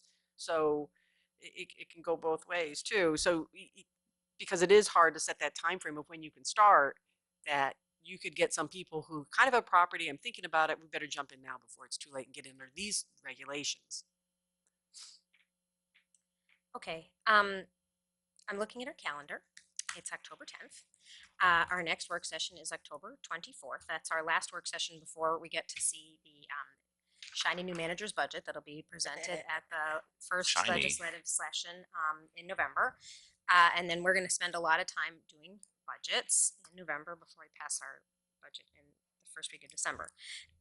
So we have, and we only have, we do have 2 work sessions in November. We do. We have the 14th and we have the 28th. The 14th is going to open It's up also with going to be your public it's hearing going to on the open up with budget. a public hearing and a presentation from Debbie on the 14th. So that's going to be a pretty heavy meeting. Anyway, we probably don't want to add another heavy planning question, but since Trustee Herrera has indicated that he has a number of potential reasons why he would like a moratorium to be considered, I don't know if other members of the board also have, suggestions of why it may want to be considered. And really, I guess what we're saying is we're asking Tracy and Stuart to look into which of these may qualify, for starters, which of these may qualify as potential justifications for a moratorium, and then for the board to discuss if that's something we would want to consider at some point, although it might be a little premature right now since we just had our first conversation about what a comprehensive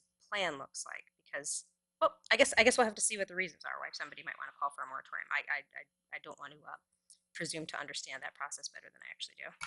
Sure. I mean, I'd have to hear your points, and I mean, I just haven't been here long enough to actually look at the data and look at what are those issues. Yeah, I mean, that's why I kind of called really, even if I didn't present the issues, we just need a actual discussion on, what that would mean and why, I mean, we already qualify because we're going to be looking into redoing the comprehensive plan or updating it. It may not be right now, right? So we already have a qualifying factor right there already. As far as, I think you're working on a solution. yeah. I mean, you'd need the problem for the moratorium. Just working on your comprehensive plan doesn't say you go to a moratorium, but that would at least give you the time frame, and you're working towards that solution. Oh yeah, no, I just So want. you might find it through, once you review your base plan and get some base information, that something might rise to the top that, like, whoa, we need to take care of this. Right. My point was that that's already on the table, not counting, let's say, if I have 2, 3, or 5, or Quantel finds one in the next 3 weeks, or, I mean, that we already have enough to have a full conversation on a moratorium in general, like a full discussion about what it would mean in Ossining, what are the issues, how are they in relation to a moratorium, are they not even in relation to a moratorium, it's a different issue, it could be addressed here, Sure. That's the discussion that I want to have here, like in detail. Right, so we may have to call some people from the school district or some other areas, but that's a discussion that has to be done here before we even consider having a discussion about scope, or the majority of the board may be like, you know what, we don't want to consider this period. When the discussion can finish right there, right? So that's kind of why the next step is so important. Sure. Yeah. Like, you seem to understand what Omar's saying, but I'm getting the tail is wagging the dog No, concept, I'm so I may not understanding he's gonna give me understand more what the information. deal is here. Okay. I don't Oh, understand. okay. So you're I going to give him more information Yeah. to then create the conversation. correct. I 'Cause don't. otherwise, it's a theoretical conversation. Yes, I do not know. I need the information from you, and that's what I'm hearing from you. You're going to Yes. give me some Okay, there you reason go. that I could do some information. Sure, sure. No, I could bring up my 3 issues and I'll submit them in a formal memo. But what I'm saying is that whether they're qualifying reasons or not, based off of the discussion of the board, that fully has to be discussed by the board as to what and yourself why that would be and why that would not. So what sort of time frame do you, the thing is, when you talk about just the term moratorium is a really charged term. And people have strong reactions to it on both sides because there are members of our community that are terrified of one more residential unit being built because the schools are crowded. And there are people in our community who are really interested in seeing economic development continue to progress. And the reality is, if you know what a moratorium really is and the very narrow scope and the brief time period of it, it would be a minimal, it would be a blip in the economic development in reality. But because it's such a charged term, people who are looking at where they want to invest might have a different feeling about Ossining, even just us having this conversation tonight. So if there is a way for us to move forward the conversation about moratorium and decide either we're doing it, we're going to do it for this reason, and we're going to move forward with consideration of it, or okay, now we understand it a little better. This is something that isn't going to happen anytime soon. That's good on us for exploring it. Let's move on with all of these other elements. I'd really like that to happen because the longer we have this word out there, the more people are reacting to it in a way that is inflated in both directions. It's a very charged term. I would agree. So that what's you the do- next that is- steps? But So if there are Right. trustees who have particular, what you believe may be reasons for a Well, moratorium no, I to think be you echoed what considered. I said. That let's have the discussion and then from there move on. Whether it's So then if there are, I have no interest in having a moratorium at this time. I don't have a reason why I would the suggest we discussion call for would it, have to be but you may done have first, reasons. right? I mean, You may have reasons why you think we should consider a moratorium.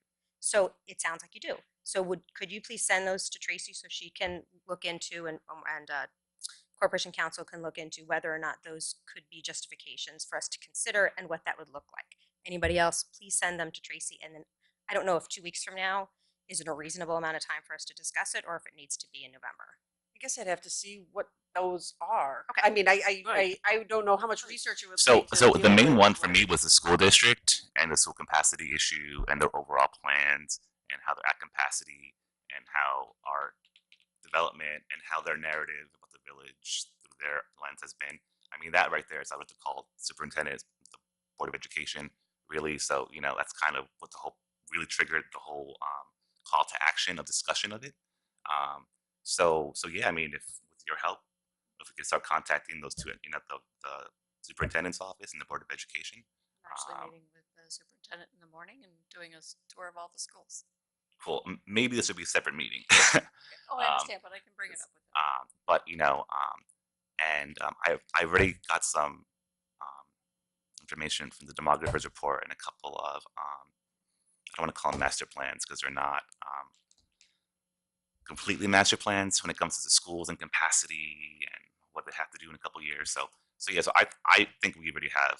I mean, personally, I think that one issue about capacity and enrollment and its impact to the village and vice versa is enough right there to have a full discussion of really understanding what that is. So yeah, we could begin that process to talk with the school board and our superintendent on that, and then get that conversation to the board here. Okay, so have you seen any of this? If you're planning and you're talking about, so what? What you're talking about is the populations of schools and where those children are coming from, and we could have a discussion of, people, when you have old people moving out and young families moving in, the demographics of the community. There's some good data in where are the school children coming from. Is it new development? A moratorium can't stop people from selling their house to a young family. So those are the type of things, excuse me, you'd have to look at, and is a moratorium, is a stop on land use regulations. We could look into that. Is that going to help level off the school populations? Well, And that right there is like the main question, right? So once we had that discussion with with the school district and then at the board, and what does that mean, And is it a right? tool that can help solve that problem? Right. I don't Correct. know if I could do that in 2 weeks, looking at Yeah. some of this information. And since I'm just getting the GIS system up and running and looking at some demographics, there are some recent good information about the changing populations and different ethnicities and the amount of children that they have. And we can look into that, some neighborhoods that naturally turn over. And that does vary between communities. Some communities never get older people. They're just young families. One family moves in, another moves out when the kid's done with school. So I'm not quite sure how it is in Austining, if that's what they're experiencing here as compared to some of these other communities. Which is why I think that the school districts, the superintendent's team could be like essential in really even getting additional data to really help us understand. So the what I've heard over years, which by the way I can't say are all factual, but just from school board members and parents and in the community, right, is that village development is affecting our schools in a very negative way, and no one's doing anything about it, which I don't agree with that statement, because the village does care, right? So And you have other municipalities. You have and we're partners, right? So Newcastle and the town of Austin even goes, I believe, up Yeah. into Yorktown. So some things are not in your control. They could be developing like crazy. Not that that's happening, Yeah. but there are some things you need other partners in that a moratorium here might not help. So this conversation, So this conversation, let's say it doesn't constitute for a reason to enact a moratorium, right? We could finally get to the crux as to why everyone thought that it did, that Sure. the development was the cause of enrollment, right? So we could finally, because I hear it all the time as a trustee, as a person that's out on the streets campaigning for mayor, as a resident on Main Street, that's what I hear all the time. So it is a charge word that Absolutely. is causing discussions that really should have been had years ago about what's going on in the village when it comes to enrollment, school capacity, and the village's role. To an extent, I would say that in 2014, the village board removed a three-bedroom requirement, and that was, I believe, the largest push from the school district to say that. Yeah, it was a reaction. So there has been, members of this board and previous boards have actually said that, development is the reason for school enrollment. So I'm just glad I'm glad you mentioned the whole thing about older families and selling the Absolutely. homes, because that happens all. People between the ages of 60 to 64, they're fleeing Westchester. Because they got their money and it's time to run. There was So actually a really good presentation. I'll share that. It was done about maybe 4 or 5 years ago. He was their census guy from New York City, and he did a presentation about demographics. And it was really great talking about what is keeping our area economically vital is the increase is our immigrations, the people coming here, and a lot of it's the Hispanics, and that's why we have a better economy than some other places that are really losing populations. But typical with that, they have actually more children, and it was interesting looking at other ethnicities that are not having as many children. And if we are having increasing Hispanics, you're going to have increasing potentially children. Buying new homes, if they're renovating homes, that might just be part of the statistics. It might not be, could be the big housing complexes. It could just be the houses on Spring Street. It might not be overcrowding. It could just be the basic demographics of the type of people that are moving here. So I'd like us to step back a little bit because we've gotten a little bit mired in just talking about a moratorium, which, from what my understanding of it, it could be a tool that is helpful at some point in our land use planning process, or it could be a tool if there is a particular development. One that comes up a lot is what's going on with Snowden Woods right now. We're in the environmental impact study phase of that to determine if we're going to change our zoning, we're going to do a text amendment to our zoning code. And I can imagine that there would be people who would like to have a moratorium very specific that would impact that potential development if we felt that, if there was a sense that that could be moving forward too quickly in conflict with the overall intention. Um, I'm putting that out there to be discussed at a later date. I don't expect you to answer that question right now. I'd like us to step back, though, and look more at where you started with the comprehensive plan. And at first, there was the optimistic timeline of 18 months, but then as the conversation quickly, it evolved to 3 years, which is, if we want to use the 2020 census data, that's not really available till 2021. Uh, and I don't think I'm alone on the board when I say, golly gee, that seems like a really long time. We put, probably wouldn't use those terms, but we had Anybody here $150,000. uses those terms. No, uh, we had $150,000 in a 2018 budget to begin work on the comprehensive plan. And we're still talking about, golly gee, what would a comprehensive plan process look like? So we haven't expended those funds for that purpose, but we also had another $100,000 set aside to do a study on economic development and a study on parking. So we had $250,000 set aside to start moving forward a lot of what you were talking about today, which is the comprehensive plan, and within that, particular areas of study, like an economic development and transportation, which perhaps parking would be considered part of.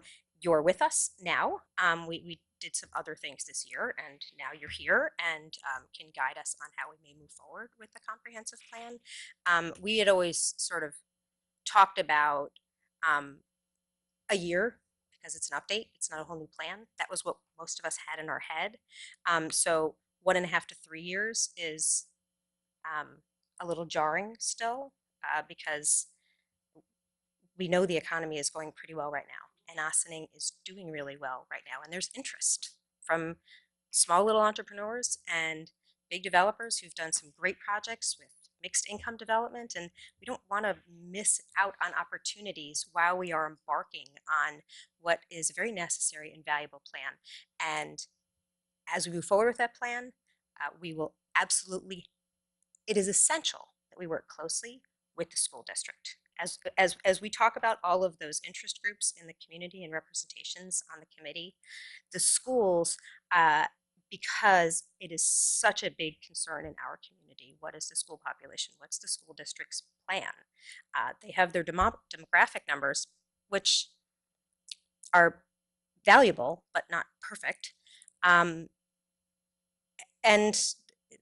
they don't have a choice about who they educate, but they do have a choice about how they accommodate for the folks and how they plan for that. And we need to work together more than we have. And I think if there's anything that is very clear about from everybody on this board is that we need to have much better communication on our land use planning in the village with the school district as well as the other communities. Now, the town of Ossining actually did have a moratorium, and now they have big developments that are happening and people are really upset about. So it's not always the most valuable tool in getting you to everybody to feel good about the land use decisions.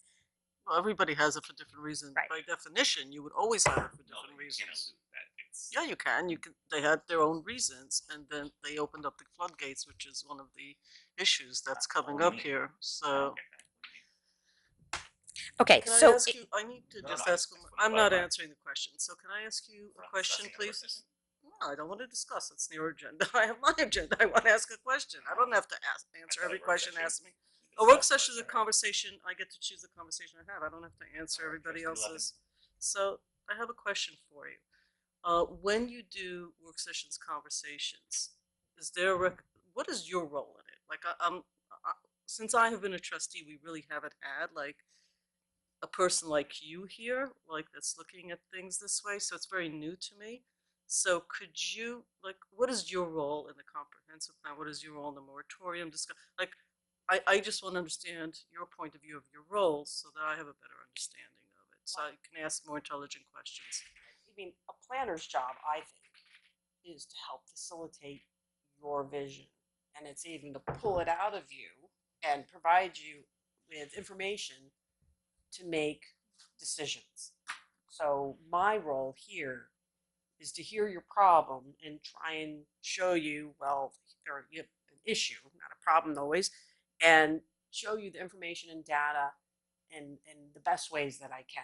And I'm a very graphic, visual person that comes from mapping and data. So you will probably have many more colorful presentations from me with maps and visuals and simulations so that it helps you visualize and help you determine, yes, that's what I want the village to look like. So that's my role here, is to help guide you the best way that I can based on my experience and best practices, and help you, the village, achieve the vision. If we're waiting for what? So first we have to have a vision. That's Right. yeah. That's So we could probably move forward with a vision without having 2020 census data. What would need to, if we're going to be waiting to make use of 2020 census data, and that's not actually available till 2021, what elements of the comprehensive plan process need to wait until we have that data? The GEIS, or what data's needs? getting better as far as estimates. So we can use the American Community Survey. Okay. It is getting better, the estimates, so we can probably use that, and then if we are still in the process.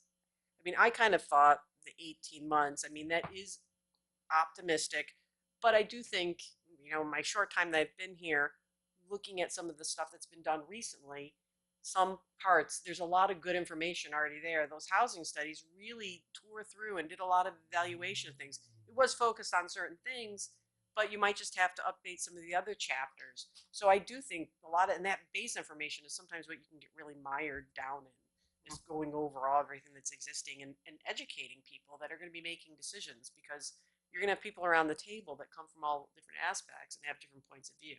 So that does insert the human factor into the process. So, I mean, I do think there's a lot of good base information, and maybe it probably will be an update, but it will be a new document. And I think you can call it your comprehensive plan and not an update. I think you can put a new date on it and be proud to say we have a new comprehensive plan, even though it has elements of the past plan. I mean, there probably weren't many elements left from the 1950s plan in the 2009. Let's hope not, based on what that was. So, although there was a really cool Sing Sing Hill Boulevard, they wanted to name a new road, and I thought that is one good part of that plan. That was kind of interesting.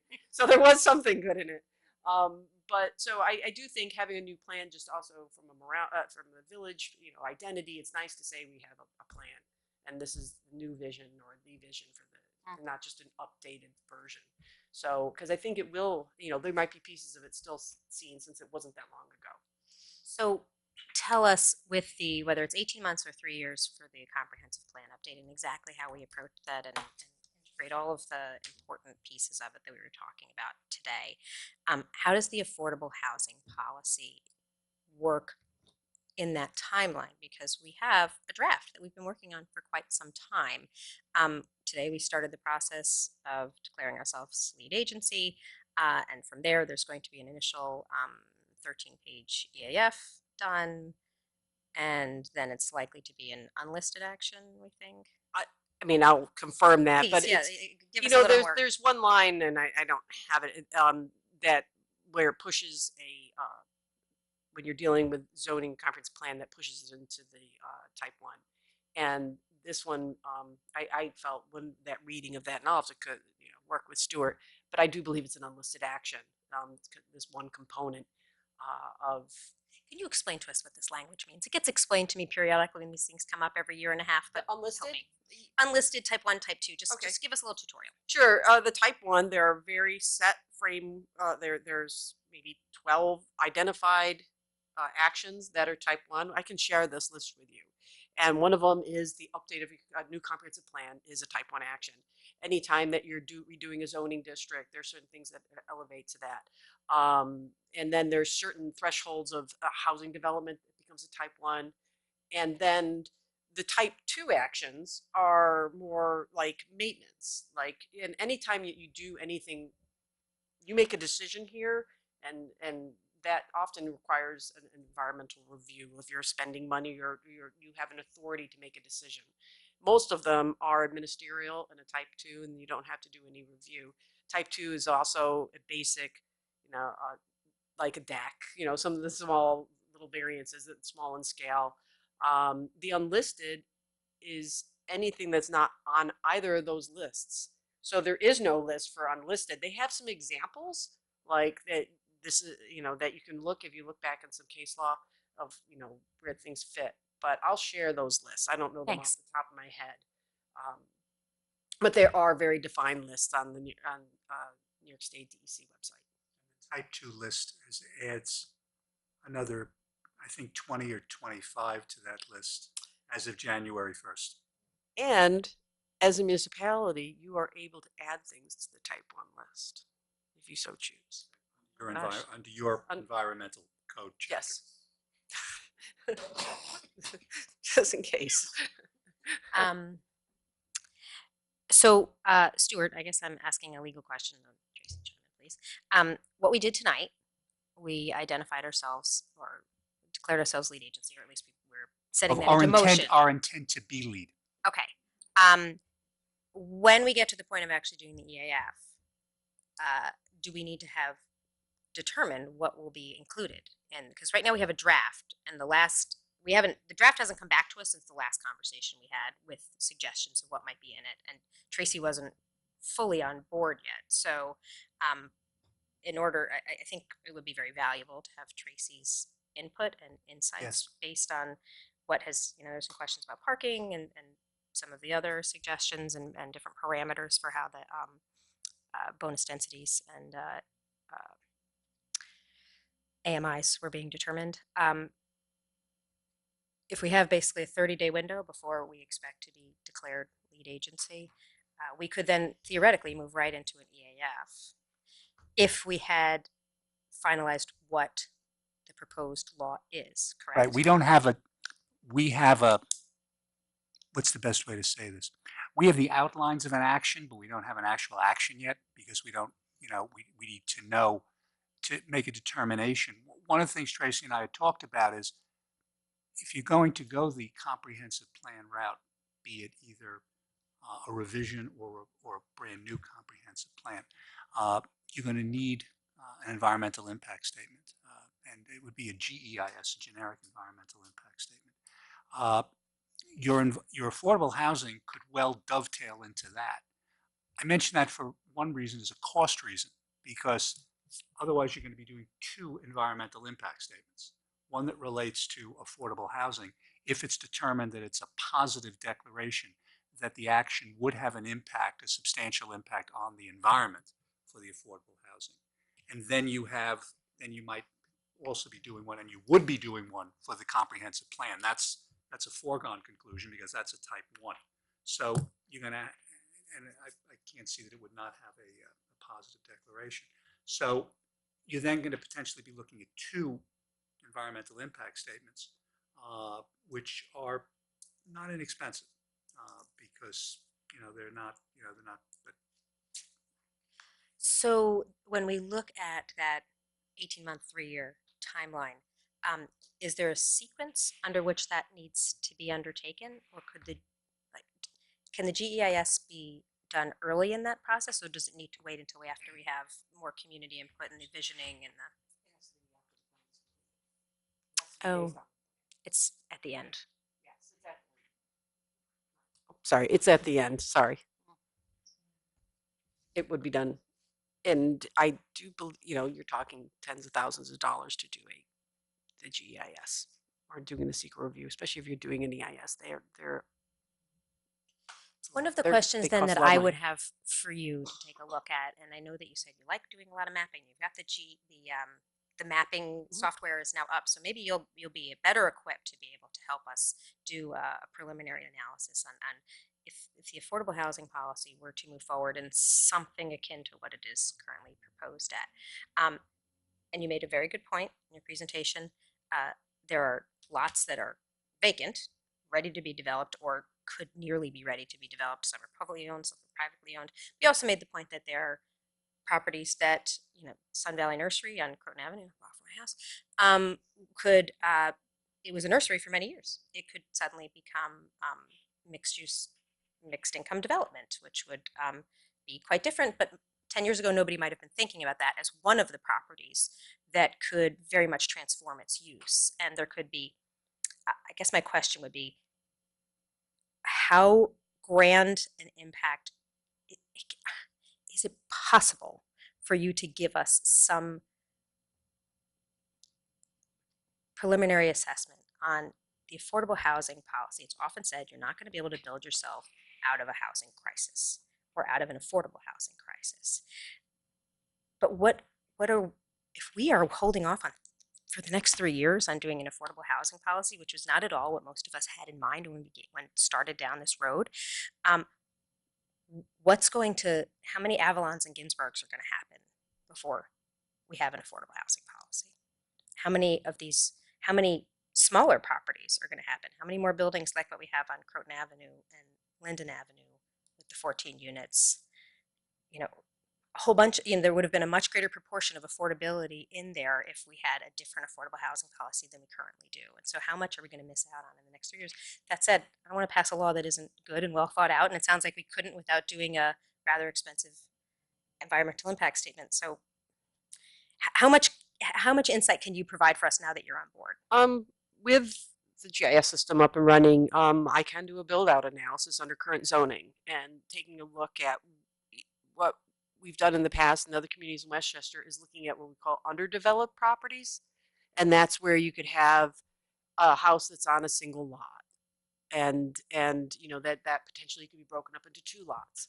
I don't know that there's a lot of those left in the village. It seems like we have a pretty dense, a lot of undersized lots under current zoning is what I've been seeing recently. But it's also looking at if there is any buildings that could even go up sometimes it's called the floor area ratio, like how much more bulk could they be built upon. There's a proposal right now on, I think, Camp Woods Road at the grocery store. Someone wants to put 2 stories of residential on top of that. So those are the type of underdeveloped properties that we could start looking at is all these 1 stories could all of a sudden have 2 stories. And what is the potential of increase? I mean, some things it's parking and other issues, but we can add those parameters in when you're doing a build out analysis. Places, especially northern Westchester that I've done it for, you take out for steep slopes and wetlands and other things that you're not the buildable parts of the property, and then you know what's the residual and what could be built there. There are programs that I don't have it, but there are some programs that you can get that calculate what would be the school and water and sewer needs for those type of things and the impacts on. They can like run all that analysis. We had that for a while at the county, but they don't have it anymore. But we can get those type of programs that can do that real detailed analysis and do it all in house. And then you can play with the okay, what if we change this district to allow this much more, or if we shrink this one down? What are the impacts? So those are things in the future. The immediate future, doing a build out analysis is possible. I need to tie in and like look at some of what those. I'd have to do a little bit more looking at the zoning ordinance to know what to subtract out and what are some of the volumes, and take a little harder look at that. So I couldn't give you an exact time frame, but that's something that could definitely be done in, I would say, within the next 6 months. Is to do some type of research. It could take less than that. Just because. Did you see my face? I didn't think I was expressing anything. I was less than usual. Really. You're talking just because the software's not installed on the computer yet, so I really don't want to jump ahead too much. And but I've already gotten some of the parcel information from the town assessor. He's wonderful, sent it to me right away, and I have a lot of data layers from the county that I've already got my hands on. So we have a lot of information there that we can start doing this information. But I think there is some discussion when you're doing that. What you want to do is your assumptions of what could really happen in the future. But build out, I mean, I don't think the county was going around doing build out analysis for all the communities. I don't know that they did it for the village of Ossining, but I could check and see if once something was already done on the past zoning and whether it was in the time frame of the current comp plan, because they were doing that under the Westchester County 2020-25 program. Anybody else have any? This is the first I've heard of a build out analysis. It sounds very interesting to me. In your presentation, when you had mentioned local law 3/2018, you had there was I think it was like the last point. It said that all projects would have to go through SECRA. Yes. Okay. That, like, if we actually did the seeker on it, it wouldn't actually be specific property by property. Okay. All those properties would have to go under their independent seeker review. That it would probably be a GEIS for like any big zoning change. Okay. Is what it would be, because you just no one could do a review of that because there are too many things they wouldn't know. Great. And if we had to do an EIS for the affordable housing law, what are we talking about? Like, what kind of money are we talking about? Because you mentioned the financial cost to it. I was trying to, I did see what it cost for us to do the GIS of the last comp plan, and let me get back to you with that exact. Okay. It's in the tens of thousands. It's not. Okay. It was a nice. It was a piece of money Okay. to get it done, and it takes some time. It's not something that's you just produce because it does take analysis.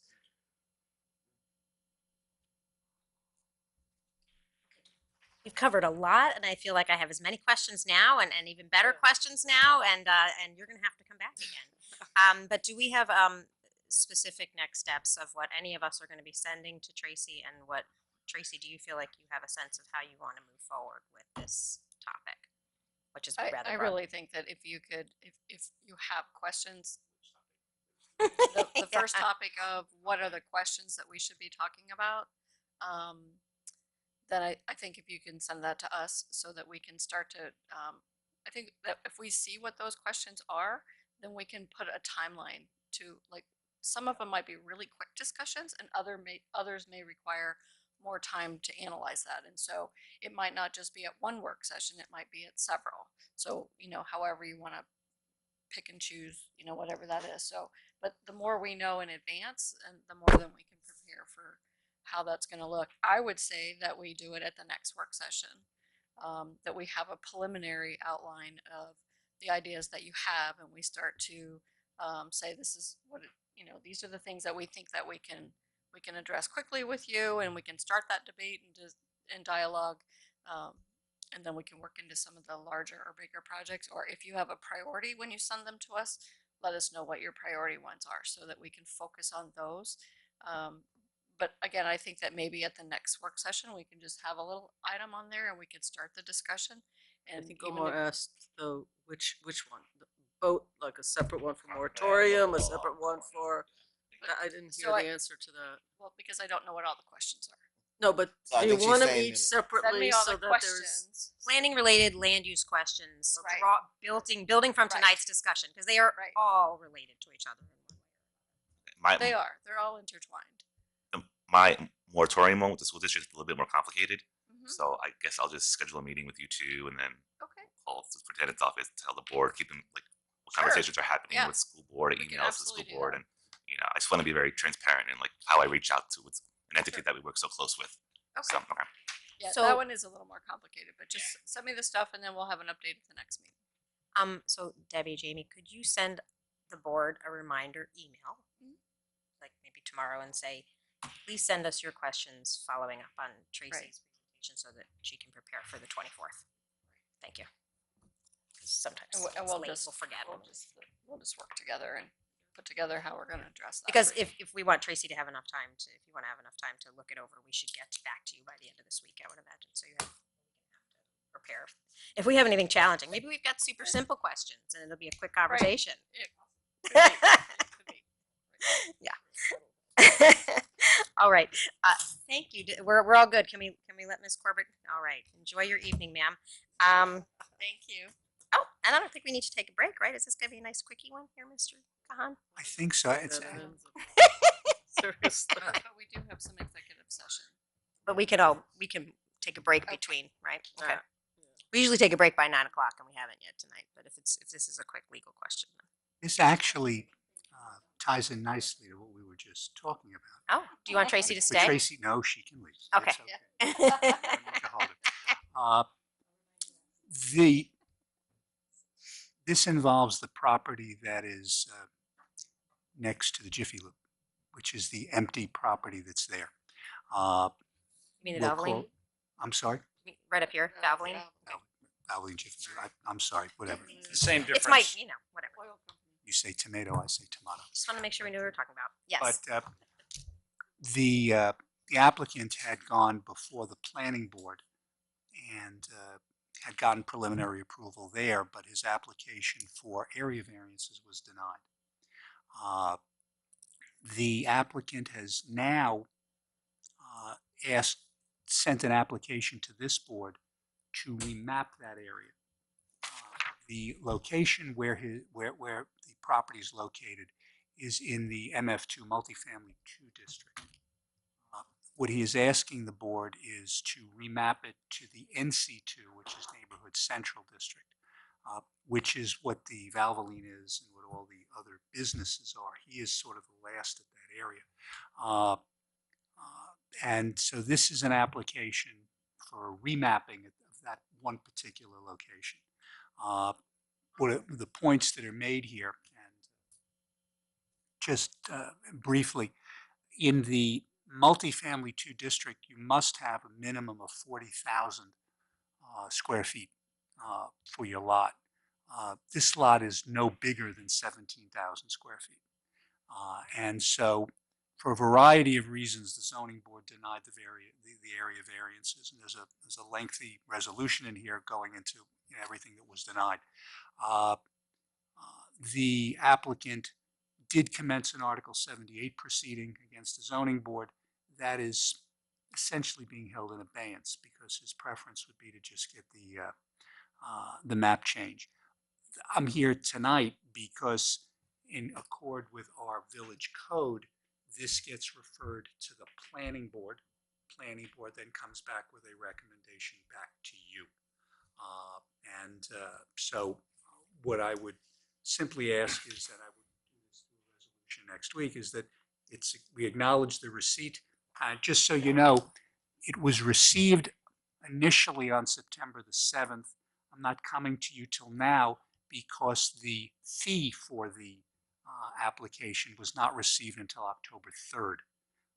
So, it technically did not come in until we got the fee. And the fee has now been received. But this would go to the planning board for their recommendation to amend the zoning map. They would have 62 days, but that can be extended to come back with a recommendation, and then it would come back to you folks at that point. Previously, you were sent this application. I sent you all copies of it. The folks who own the property have owned it since 1985. When they first purchased it, it was zoned at that point B2. When the comprehensive plan and the zoning regulations were changed in 2009, it was rezoned to what it is currently, the MF2 zone. And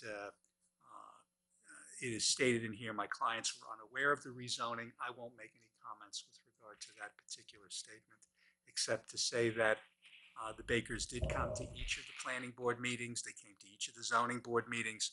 The zoning board had its reasons for denying the variances. These folks would still like to develop that property. And if there was a map change, many of the bulk requirements that are present in the MF2 zone do not apply in the NC2 zone. In the NC2, you can basically build almost the full length, the full size of the zone.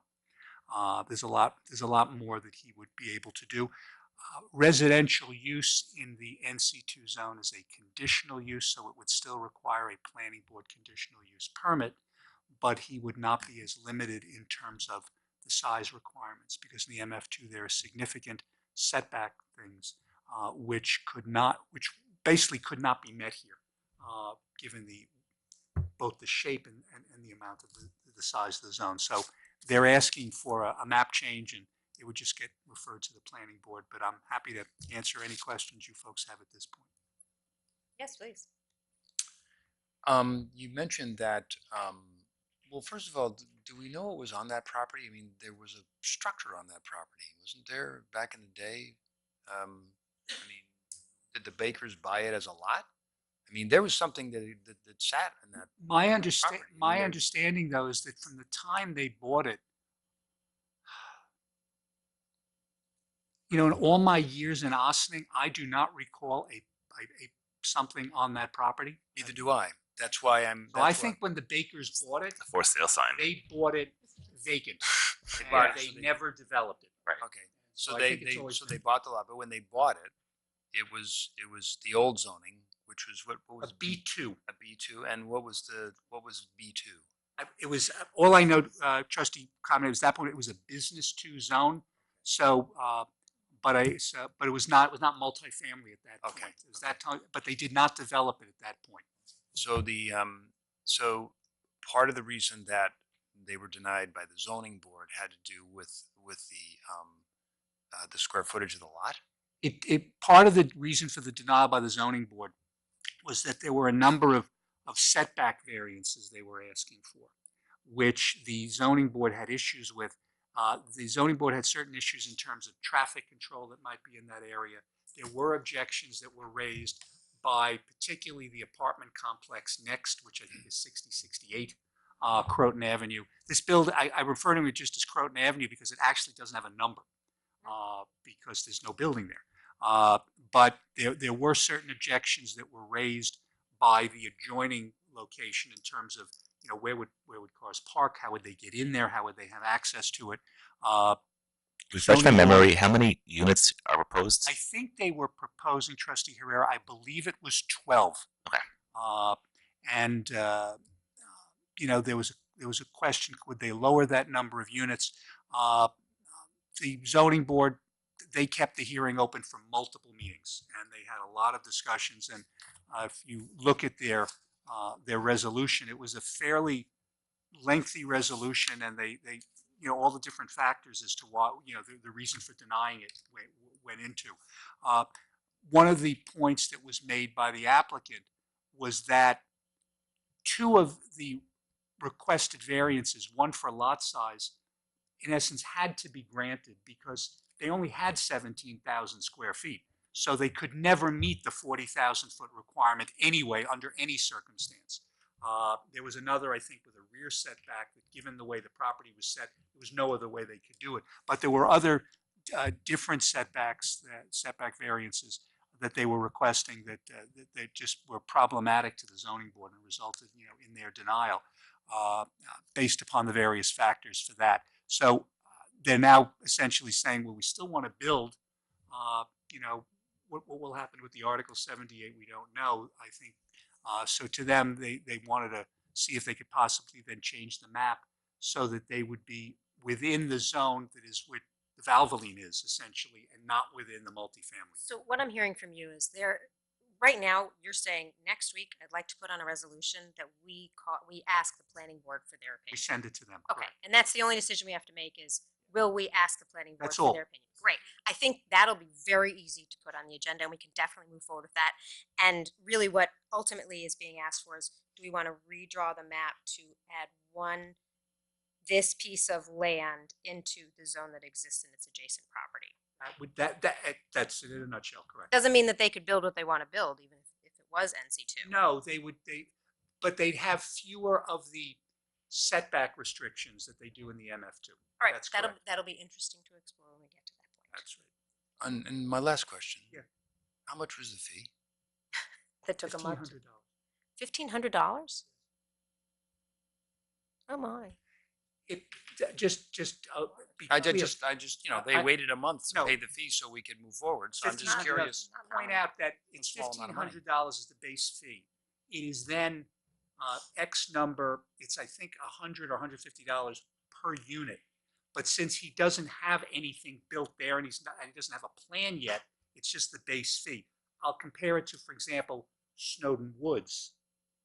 They had basically $1,500 plus X times 198. So their fee was much higher. Here, there's really no plan now because their plan is essentially by the boards. So they paid 15, but they did wait. Yeah, we just got the fee Okay. in All right. last Thank week. you for the clarification. Interesting. All right. Well, I'll ask you more questions about that later, but we don't need to do it on television. So we have a resolution. We have a motion to go into executive session for matters of personnel and negotiation. Okay, personnel related to specific persons and we don't have any business. Oh, sorry, I forgot about that. We emailed earlier. Yes. Yes. Thank you. Bye, Tracy. Thank you. Did everyone read the email I sent earlier? I'm trying to remember what it was. Go ahead. tell Landlord us. registration. Oh yeah. So about I'm gonna say December 2016 to about November 2016 to about maybe January. Trustee Levitt and myself, we were on a Landlord Tenant Council subcommittee. Uh, and during that subcommittee, we had Mr. Smith, attorney Mr. Smith. He we explored different options, and one of the things that we had him drafted was a landlord registration and a rental license agreement. So essentially, um, if you were I believe it was two families or more, non-owner occupied building, we would require each unit to do a registration, and then upon that registration, there would be a well, a landlord registration, so it'd be like a landlord license, and then there would be an inspection to go along with that. And so, Trustee Herrera, you weren't last year. We had put a significant amount of money for actual apartment inspections. So I just want to bring this back up to the board because I believe, you know, we've had a lot of conversation about housing this year, but that's like the next piece as far as making sure that we can actually deal with the rest of Austin's housing. One there being a registry, and then two, um, um, making legislation that will require an inspection that would be different from New York State Property Maintenance Code, but more closely aligned with the HUD guidelines.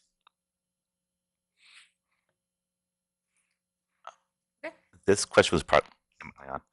This question was probably raised when you guys first discussed it. I mean, I'll have to go back to the meeting. You can tell me which meeting it is, but did we discuss or find out what other municipalities have some sort of registry like this? So we know that I can offhand I know that Bedford has a landlord registration as well. Cool, we can call that. And then there's probably some information because this is not the first time that the village board has talked about this. Okay. I believe actually you won the board. Yes, my first time around with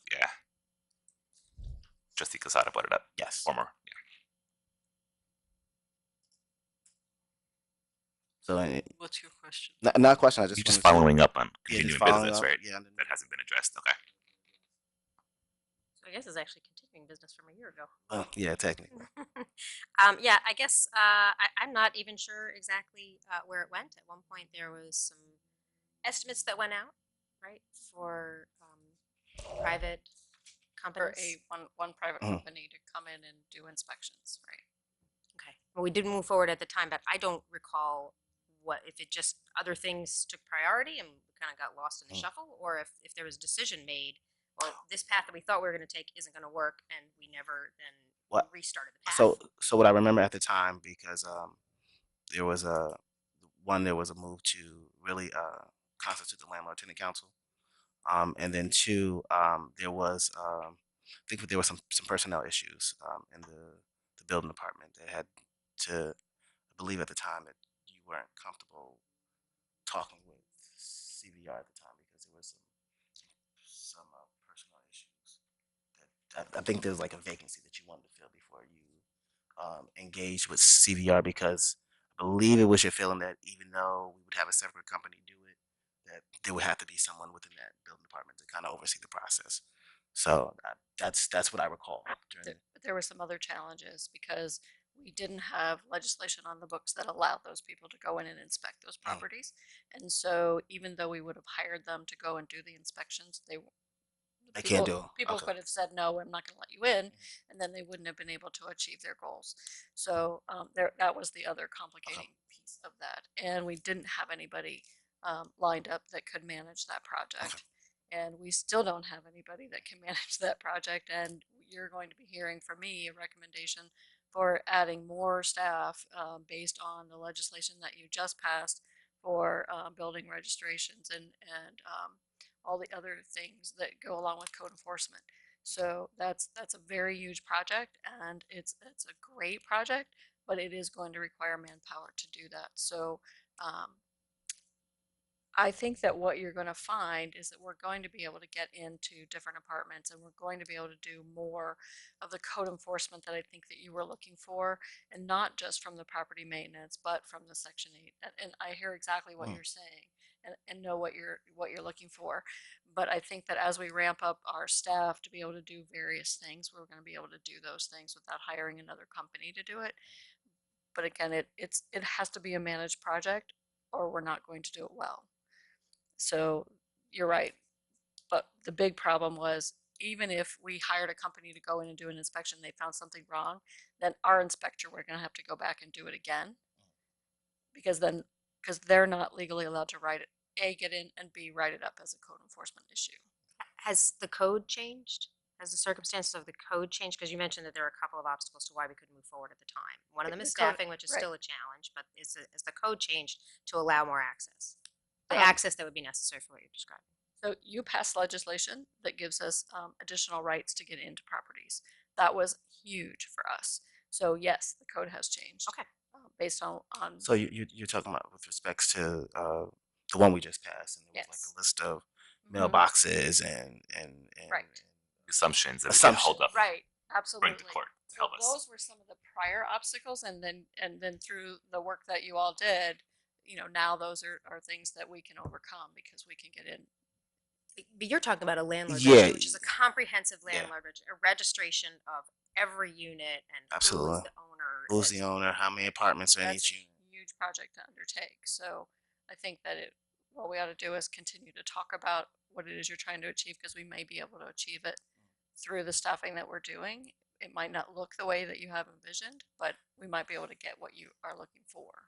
I think, I'm sorry. Okay. I definitely understand the staffing issue. However, if we were to pursue this, like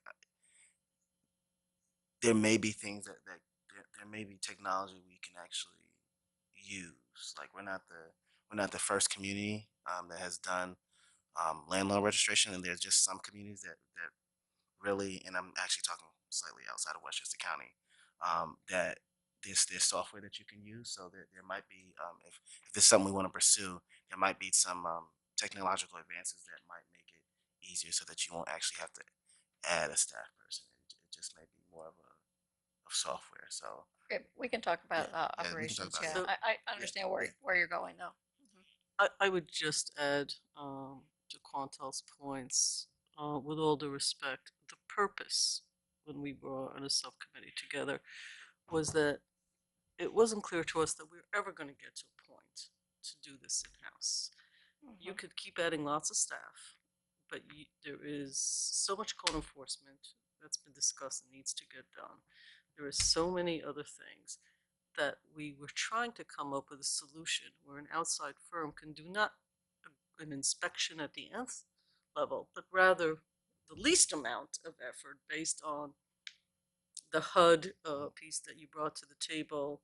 We went through the trouble of interviewing companies. Stuart was in the meeting with us.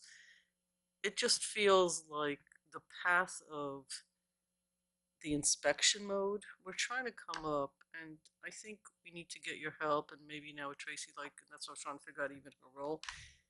We cannot keep going down the path of hiring more staff that cost us more tax dollars to do this. We need to come up with parallel paths of doing stuff because we're never going to get to where we want to get. Two issues though, Quantel, right? One is the registry, I think. One's the inspection. They're not actually tied together. Well, they can be. Well, they can. well, They were like as, number as, 4 and yeah, 5. yeah, right? as written, it is. I didn't read yeah, your email. yeah, I'm sorry. yeah. I came out from work, but my recollection is there were 5 recommendations.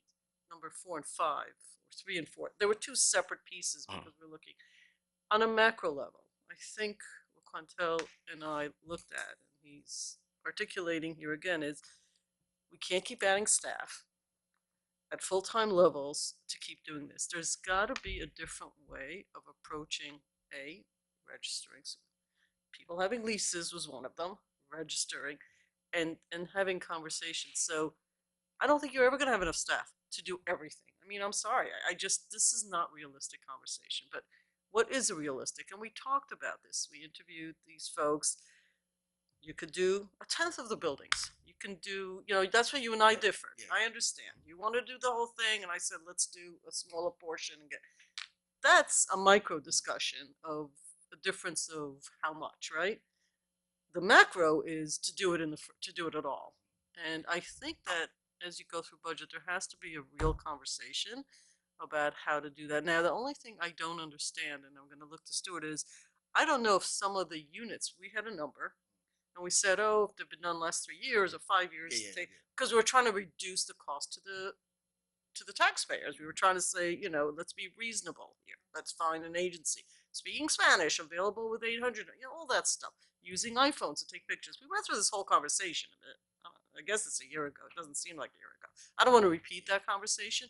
On a macro level, though, there has to be a way to find parallel pathing, because if we don't, what are you going to do? Hire 40 more people? And I mean, seriously, like, how are you ever going to get there in a reasonable amount of time? And the minute you finish with the building, you have to start all over again, because 2 or 3 or 4 years and people move in rentals, right? Every couple of years or every 7 years, whatever. It's not realistic. So we're looking for help in a parallel. And I think that we did come up with something. Now, you could say, yeah, I don't agree with what you came up with, but then say it. Just tell us why. Staffing is not an answer, because we didn't ask for inspections. That's not what we asked for. Minimum amount that is being done. So I'd like to have a better understanding.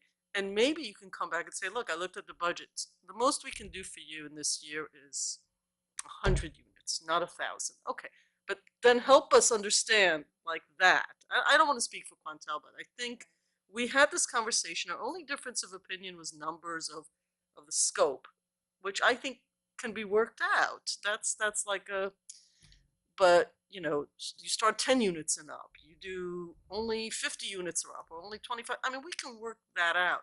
But the concept, am I speaking for both of us? Definitely But the concept of where are we with this So did you- project would be helpful. But you're asking people to go in and inspect that aren't licensed to go in and inspect. And we would have to come back and do that again. I'm sorry, maybe it's just me.